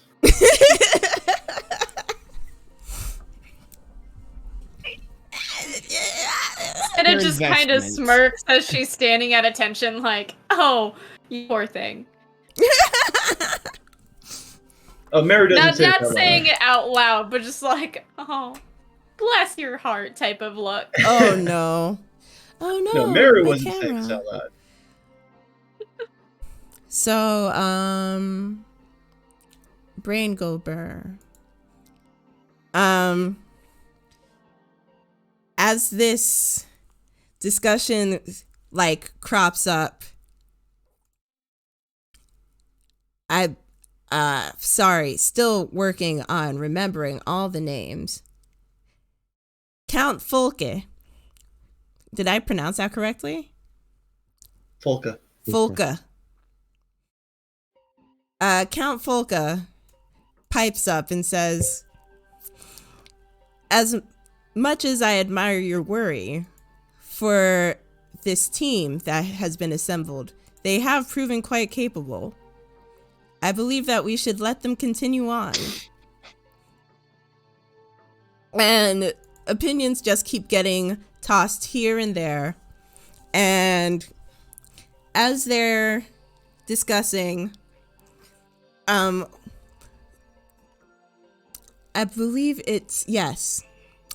As they're discussing, Countess Arai, who has mostly just been sitting around looking annoyed, says, you know, there is an easy solution for this.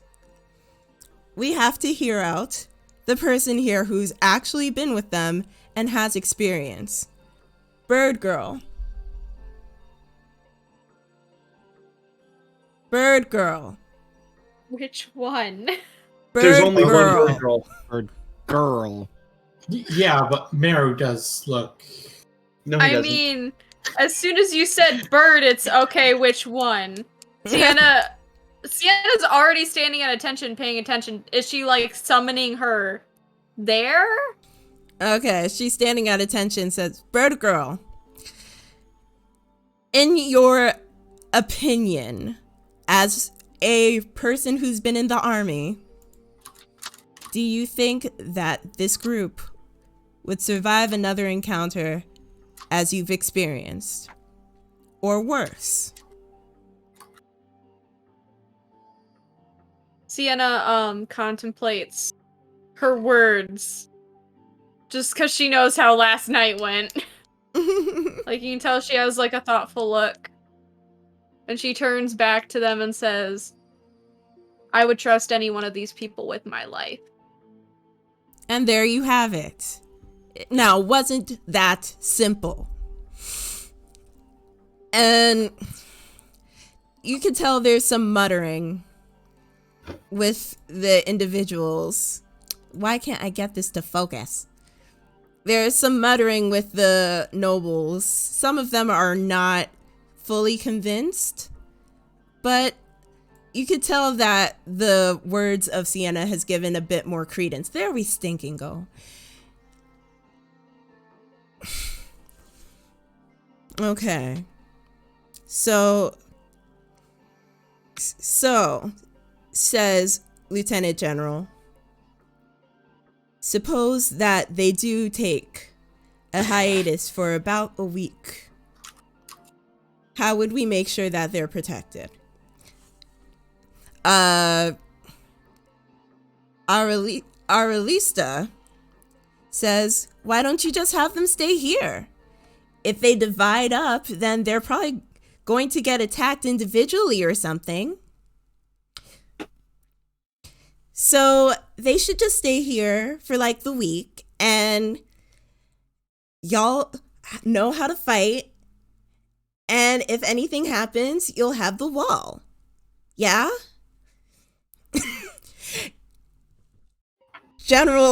Lieutenant General's looking at her like, I guess.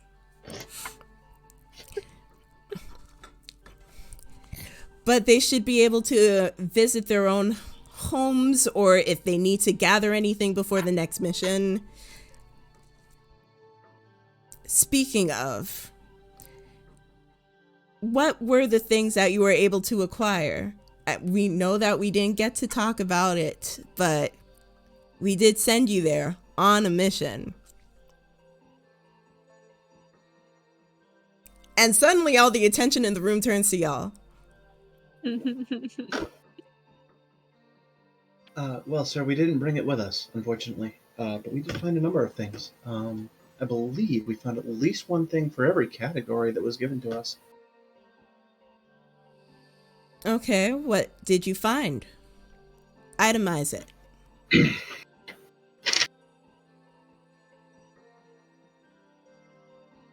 Here's the worst part, is I don't think I took the right notes for this. I took notes Um, specifically for Meru. Yeah.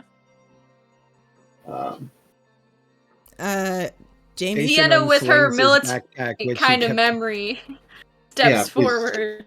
There's like a couple scrolls, I believe a book in various languages about myth, legends, and prophecy. There was some silk. There were a few plants that were taken that had a ethereal type of glow, like a transmutation in the soil. You could see, and Lord Worthington look a little surprised about that part. Yeah. At the actual temple, there were statues, but we couldn't take them all with us because obviously we couldn't carry them. Lieutenant But, General looks slightly disappointed, but Yeah. I know, right?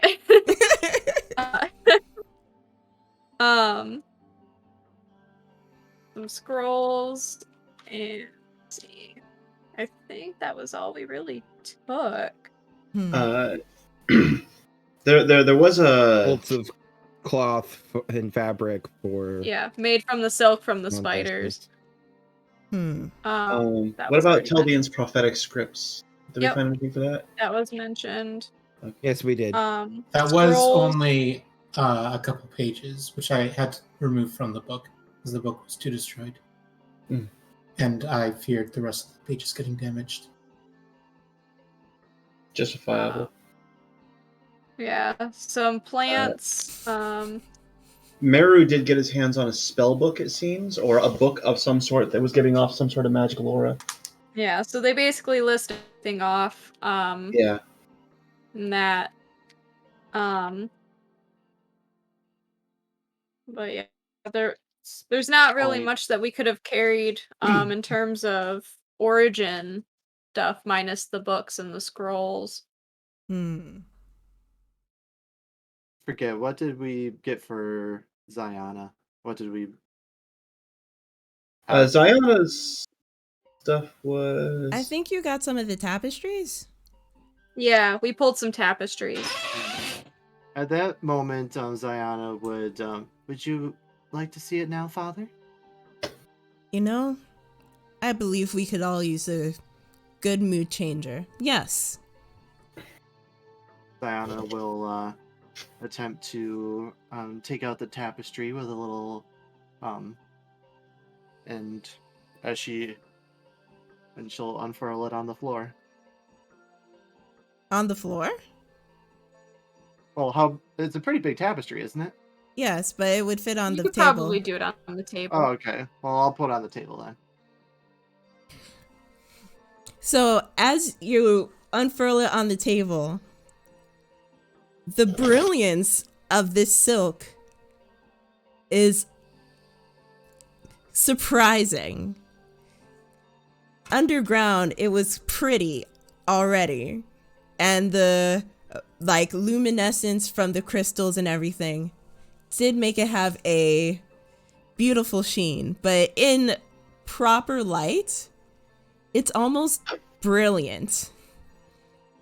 And so all the colors end up kind of almost shining in and of themselves. You could see the Royus's gasp.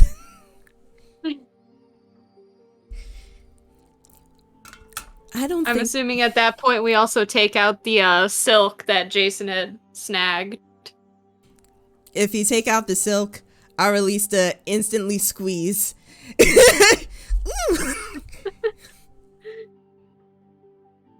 What was Meru's guy after?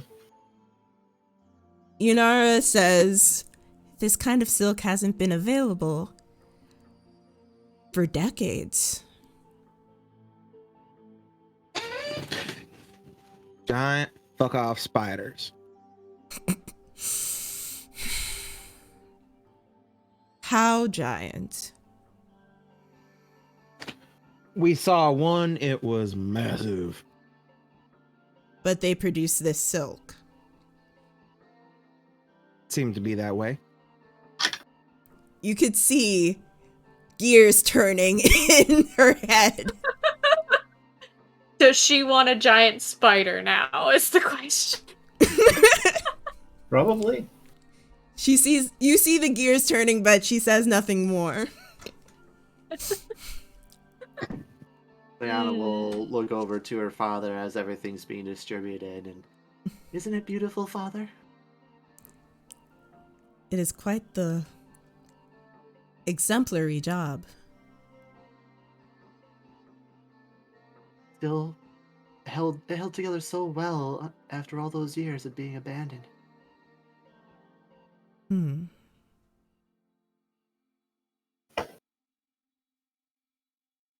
he just says the and like says nothing afterwards.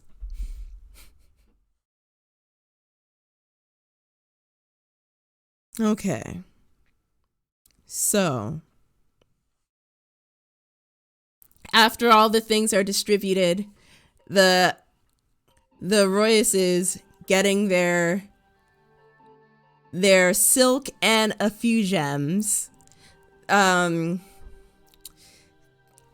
Lord Worthington is thumbing through the pages that you gave him, Teldian. Meru, I think you're going to have to give an oral account, if I am correct. Probably. I don't think I actually brought physical proof. Mm-hmm. Minus like the scrolls, you don't really have much. Mm-hmm. Right. I don't think.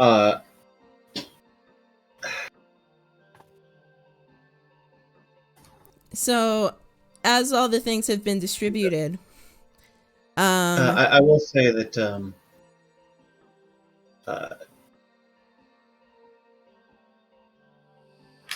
Meru will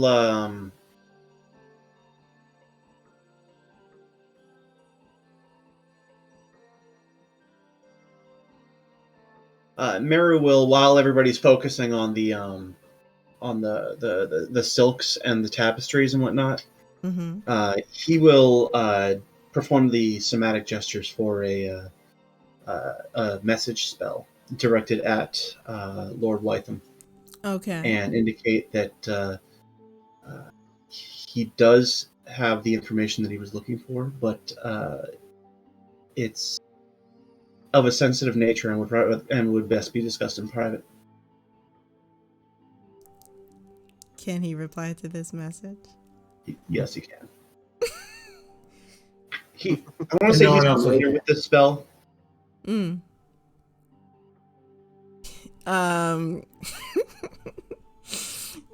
He replies, "All right, I'll talk to you after the meeting."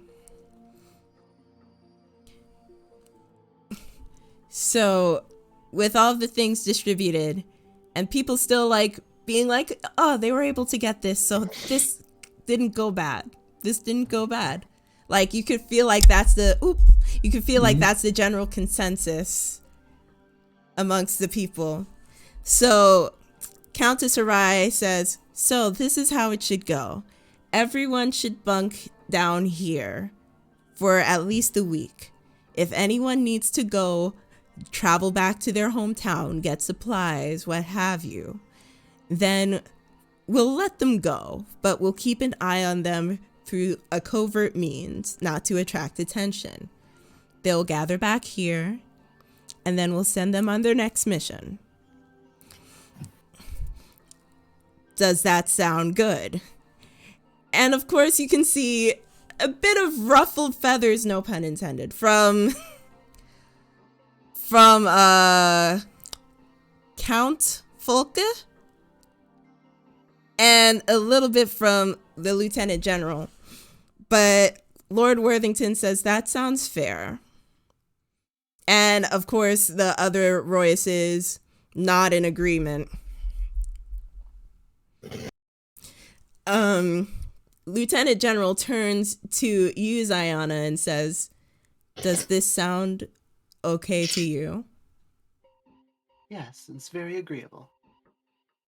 You can see Lunara kind of roll her eyes at this exchange. Then we will have it as you said, Countess Harai. Feel free to stay here for the week. If you need to go home, let us know. We will make sure that you are protected, though we cannot tell you how. Okay. You are dismissed. To you.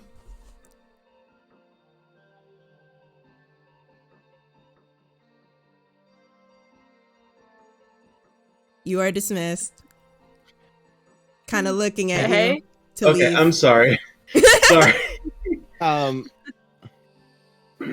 gonna hesitate. Deanna leaves. And, Yeah. and I'm gonna hold back a little bit, and I'm gonna look at Ziona's father. And if I may, sir, Speak.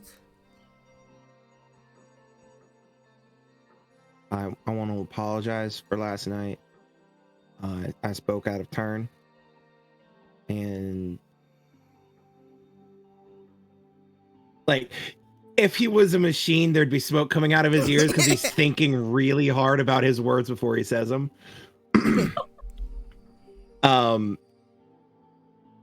And I did not mean to be rude or insulting to you, and I wanted to apologize for that.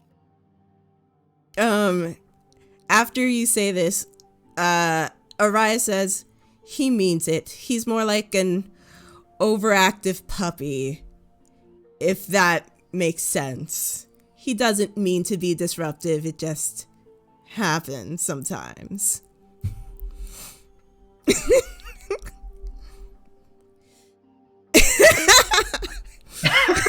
I'm sorry, even nodding. That's a All that's right. one way to put it.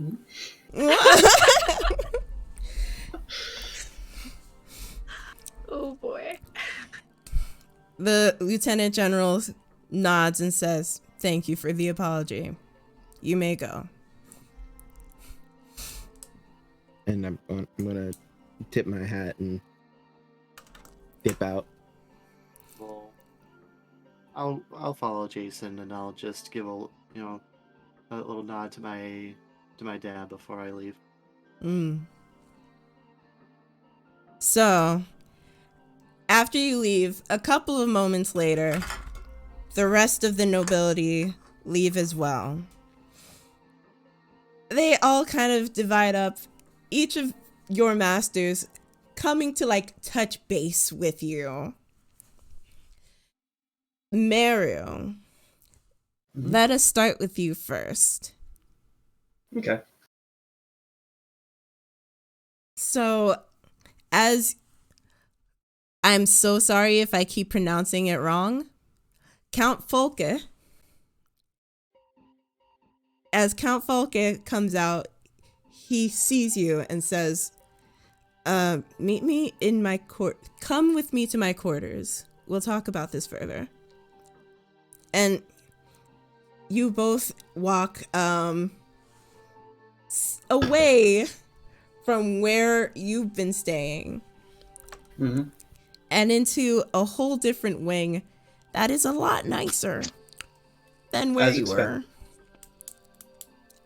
Mirror has no weird feelings about this. So he guides you into his room, which is quite large. And he sits down on the bed and says, "So, what are their whereabouts?" Let me see. What's exactly? I don't believe I have. I don't believe I have their current exact whereabouts. However, there did seem to be an indication of how to find them. Oh. Seemingly activated within the presence of the dark elf themselves. There was a map with several locations outlined, and Mera pulls a piece of paper out of his pack and begins writing on it with his summoned quill, drawing a rough outline of the mountains and certain regions in the area, and outlining where he thinks each one of these are based on what he saw beforehand, as best as he can from memory. So you're saying there are outposts of them? It is I don't believe that's the case. The message from the magical message indicated that there is a place for you, and it seemed to be a refuge of sorts. And I'm guessing that these locations will help point the way to wherever it is that they need to go, or perhaps each of them provide similar refuge to the temple that we went to. It did seem to be designed to sustain a small population for a significant amount of time. So are these temples not temples? I think they are temples, but also refuges, perhaps repurposed, or perhaps it was the original purpose to begin with. Sanctuaries. Seems so, yes, sir.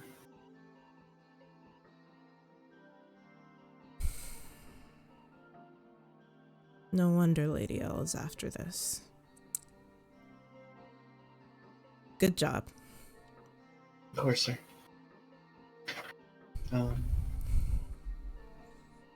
Of note, I did also find this spell book, and he pulls this out and presents it to him. It does seem to be magical in nature, but nothing's written inside. I also found a couple of scrolls pulling these out as well. These are not anywhere near as sensitive as the others, but... These aren't really of worth to me. You can keep them if you'd like. Of course, sir. Thank you. I'm going to be traveling back to my estate. You should come with me. I will send you back here in a couple of days' time. Is that fair? Absolutely, sir. Good. You may go. There is one more matter of note, sir. Yes? While we were there, we did come across what seemed to be a single dark elf being pursued or tracked, hunted by a group of other individuals. Possibly the ones who started the forest fire. You what? Yes, sir. You can tell that he kind of just freezes with this realization. One of the dark elves. Yes, sir. What happened? She was incredibly poorly treated and was near death when we found her. There seemed to be some sort of supernatural experience on Zayana's part that helped us to restore her to health, or some degree of it at least. There was a lot of hostility from her to begin with. However, through discussion and our assistance, there was we did our best to allay that hostility. I think it worked out. We have been. That's right. She did confide in us that there was a way to contact another group of dark elves out near an outpost of Sienna's. I believe it's marked on the map there as well, near location number 3. I think it is. In any case, the reason I bring this up is it is a matter of confidence. The individual asked us to maintain a degree of secrecy. There does seem to be a fear of being hunted by us. They don't seem hostile in a way that would provide any degree of danger or to anybody nearby. They're running for their lives, sir.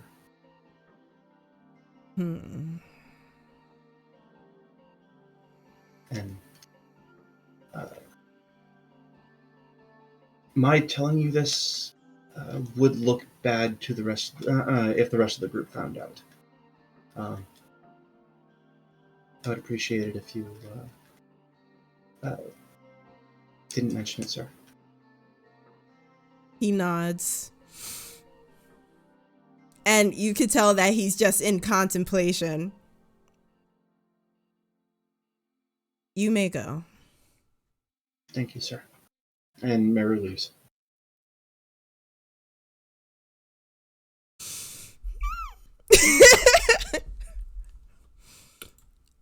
To be clear to anybody else out there, Meru is definitely putting himself in potential fuck-up territory here. Yeah. But Meru has the absolute utmost confidence that his employer, per se, is the kind of person who would never do anything to hurt somebody if that was avoidable. And would not misuse this knowledge. Well, at least you have faith in your employer. I do. Speaking of faith in employers, Teldian. Yes. As everyone has exited out and Meru and Count Folke have walked off by themselves, Lord Worthington finds you. And I never asked about height difference. You're super tall, aren't you? Yeah. Yeah, I'm probably, say, like a foot taller than him. Mm. Maybe a little less. Lord Worthington walks up to you and says, I don't know if these scripts are what we're looking for, but you did a very good job. I appreciate it. Thank you. I don't know if my son will ever shape up. I'm sure he'll do just fine. Do you mind if we maybe just have a drink? Talk a little?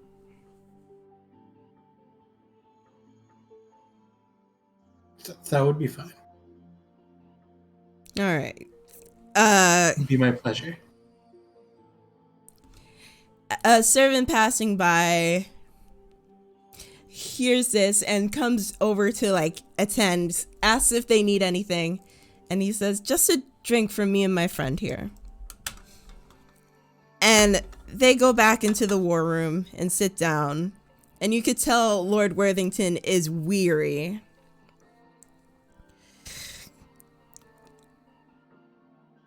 Teldian, I know your family's been in the service of my father and my forefathers,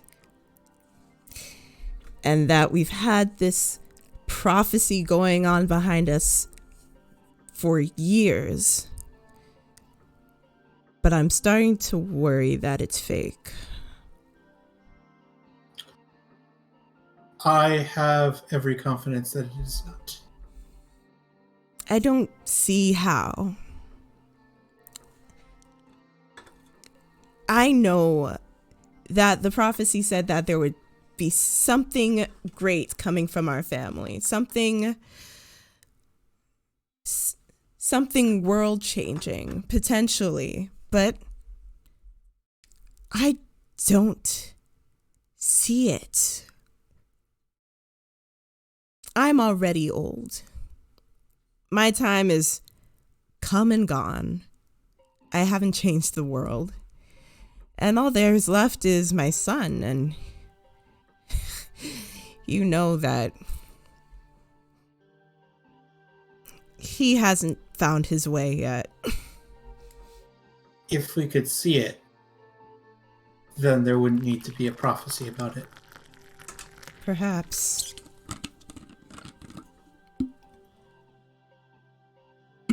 The servant comes with the drinks. They seem to just be simple, well, like, just ales, not wine, not anything aged fancy. And Lord Worthington thanks her, takes his cup, and just swigs half of it instantly. I take a very small sip. I thank you for your efforts, but I am not sure if your efforts are wasted. And that's my main worry. Your family has been so faithful to ours, and I don't want to do you wrong.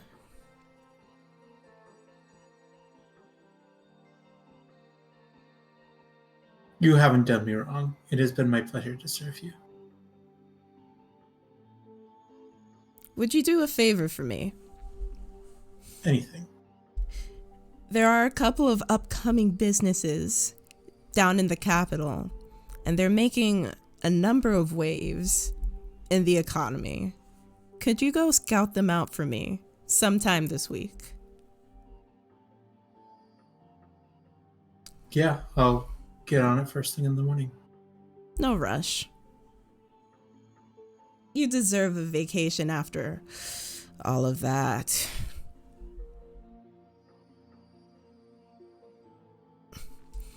He swigs the rest of his drink. You could tell that he's still distressed. But he says, thank you. Feel free Another sip. to go about your day. I'm probably going to retire to my chambers. I hope you feel more confident and better soon. We'll see. He's already like 35. I doubt he's going to change now. And maybe it's one of his descendants. He shrugs and gets up to leave.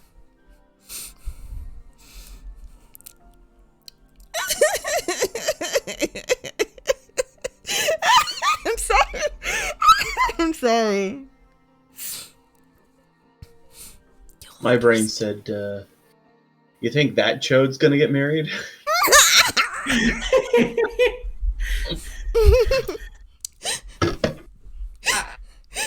Oof. Owie, ow.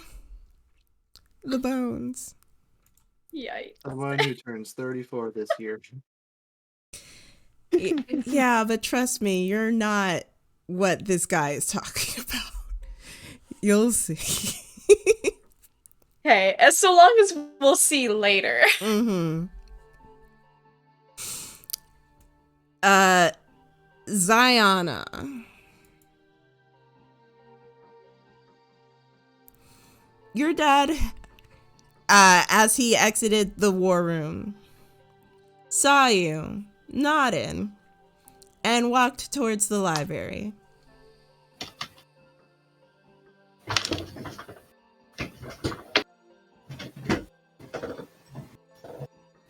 Y'all did agree to meet in the library after the meeting. Yep.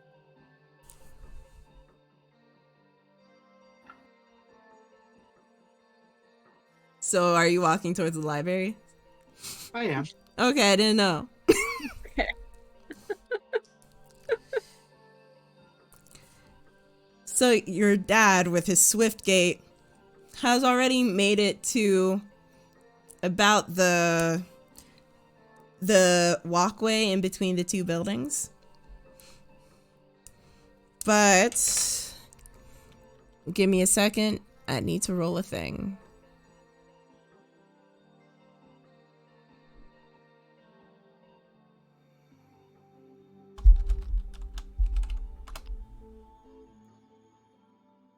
Ooh. As you follow behind him, you feel the piercing yet again. But you can tell it's from like a distance away. Looking up and around, you see your sister way by like the living room where she was holding a book, but you can still feel the daggers. She starts to get up and walk towards you.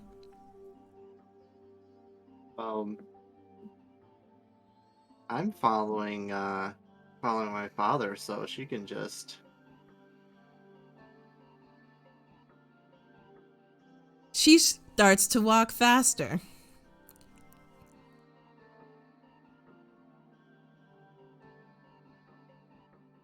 She's starting to, close the distance. And your father is still a good bit ahead of you.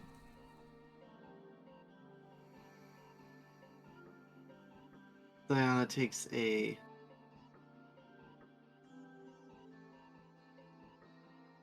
very deep breath. Kind of stops and turns around and... You need something. You know, I don't like to keep Father waiting. You know, I was just wondering what a dirt digger like you was thinking you were doing earlier today. Whatever do you mean? Don't think that I didn't notice.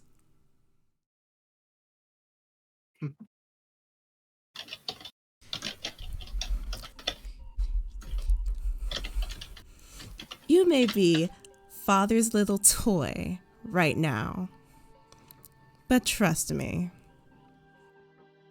at the end of the day, it's family that matters, not a random poor commoner pulled out of the dirt like you.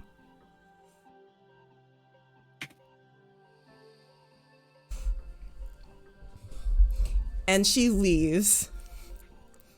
She just turns around and starts walking away. I'll just be like, yes, I do believe you have some airhead and nobleman's son whose face needs a good sucking. And I start walking towards the library.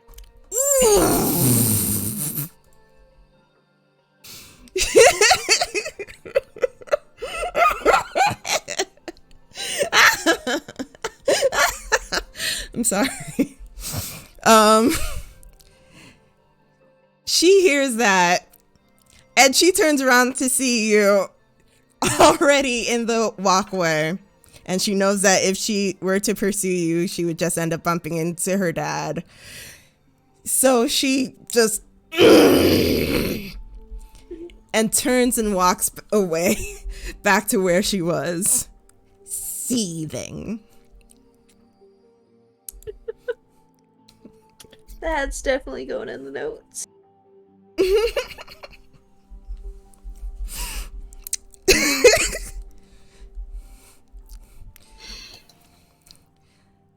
Your dad is already in the more museum area of the library, having the new tapestries hung against the walls.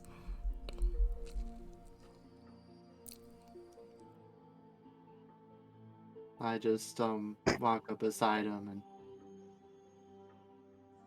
it's so nice to be back in this place. It seems you had quite an adventure outside of it. I did. Do you want to tell me about it?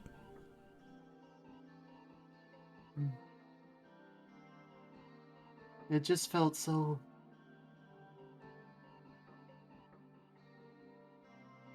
I just kept thinking of, as I'm looking out to,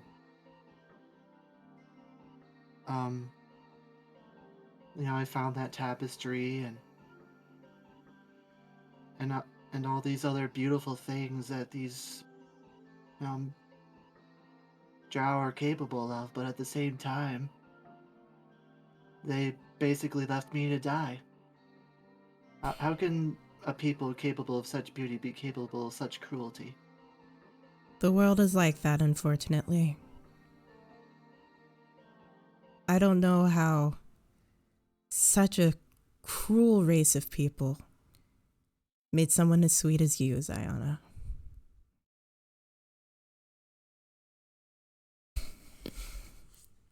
Ziana kind of just kind of rests her head on his shoulder, still standing up looking at the tapestry. It was... Did you get my messages that I sent with the bird? Yes. And it's why I was worried about you. I was worried for a little bit too. The encounter with the bandits. Haven't been that nervous since we were on that archaeological dig up by the mountains. You remember that? Of course. But you were more than capable then. It was only a couple of amateurs, honestly. They walked right into it, didn't they? They really did. But of course, you can't expect any different from the finest of Browlorand. Agreed. Will you go out again? I would certainly like to. These seem like a good group of people. You should have seen Sienna especially. Those robbers didn't stand a chance. I trust Sienna. I know she's a strong and capable soldier. I'm not sure how things would continue on if anything happened to you.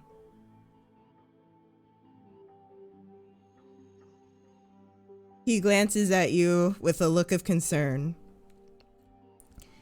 and says, "You haven't seen your mother. If you think I'm worried, you should see her." She's been spending lots of extra time in the garden, huh? A lot of extra time. I don't think those flowers could be any more pruned. Did she ever get those lilies to finally bloom? Not yet. But there's time.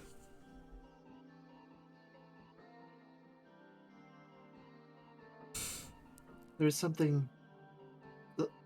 Those statues that we found in there that we couldn't bring back.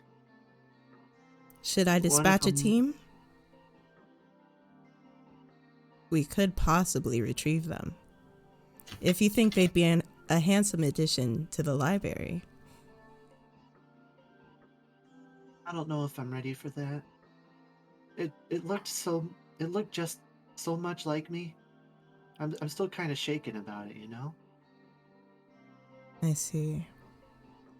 Don't worry, Ziana. You're nothing like them.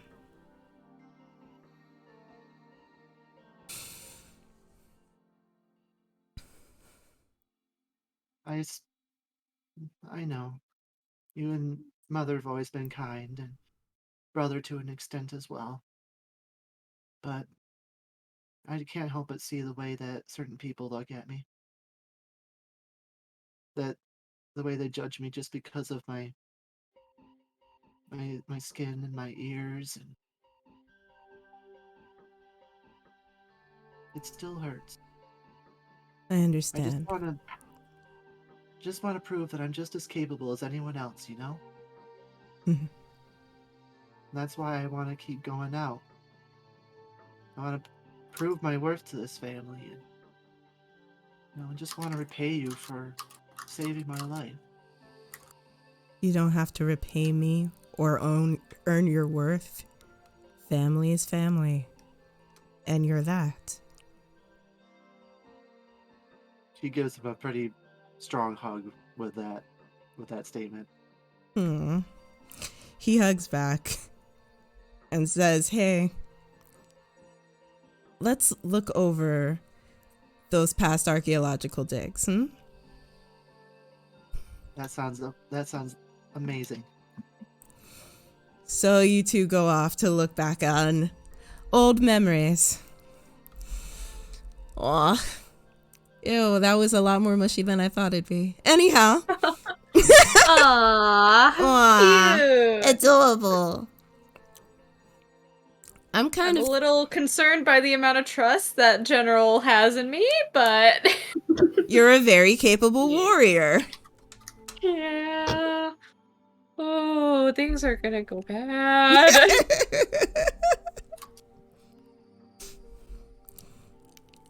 I feel like we should end here because if we continue on, I feel like it will go past 11:30. Are you guys good with that? I'm fine with ending here, yeah. Yeah. We can pick up with Jason and Sienna next time. But is going past 11:30 a bad thing?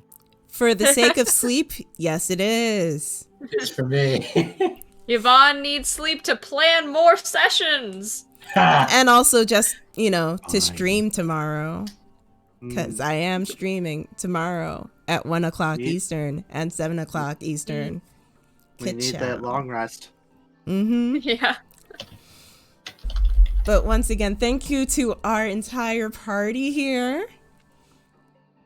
But I don't sleep. I'm trying, Habibul. I'm trying, okay? Dang, people. I mean, he's right. But also, I'm trying. I'm trying to amend my ways. You right, but ouch. I would say, damn, so savage, but Zayana's sister. By the way, is everyone okay? Because I feel like we touched on a lot of things that might have been... Oh, yeah. That just... Zayana clapped back. Yeah. Totally off the top of my head. Hey man, today is You Matt needs some tea. definitely a bard with them cutting words, though. The tea is strong today. And also, audience, if that was a lot, I'm sorry. Thank you to the party. I'm going to quickly just, say everybody's name yet again. Melador219, aka Matt, aka Twitch Jesus. We have Sienna being played by Emily, aka Amber, on both here and TikTok. Above me, we have Howie, aka Blue, aka Strgtscntst, who doesn't stream on his own channel, but streams on mine. There we go. And Habibbles. And Mr. Generic Names. You're just a streaming hoe, aren't you? Sorry. I admit nothing. You admit nothing. We have KrimzonKnight Gaming, aka Jamey, playing Jason, and he also has his YouTube channel where he uploads his VODs. And we have Tim, who's just awesome. And Tim was also there. Oh no. Oh no. So our next game will be in 2 weeks time? Or is it 3 weeks Yep. time? 2 weeks. Math. Well, next week is the 5th. Yeah, so the 12th. Yeah. Yep. Yeah. So that will be our next game. If you guys have anything y'all want to do roundabout town or whatever, please let me know before stream time, because I'd like to plan some things. I'm trying to think if there's anything else I'm forgetting. I already did Jason say is just a simple boy. just a simple overactive puppy. Just a simple boy, ma'am. Oh, sweet. Don't little have much of boy. no. Don't You have don't many have a wants in the thought? world. Yeah, you don't have a thought in your head, do you? Nope, Yeah, not at all, ma'am. the Royuses, mostly the older ones, really just do see you as a As a puppy? as a Hashtag good golden boy. retriever.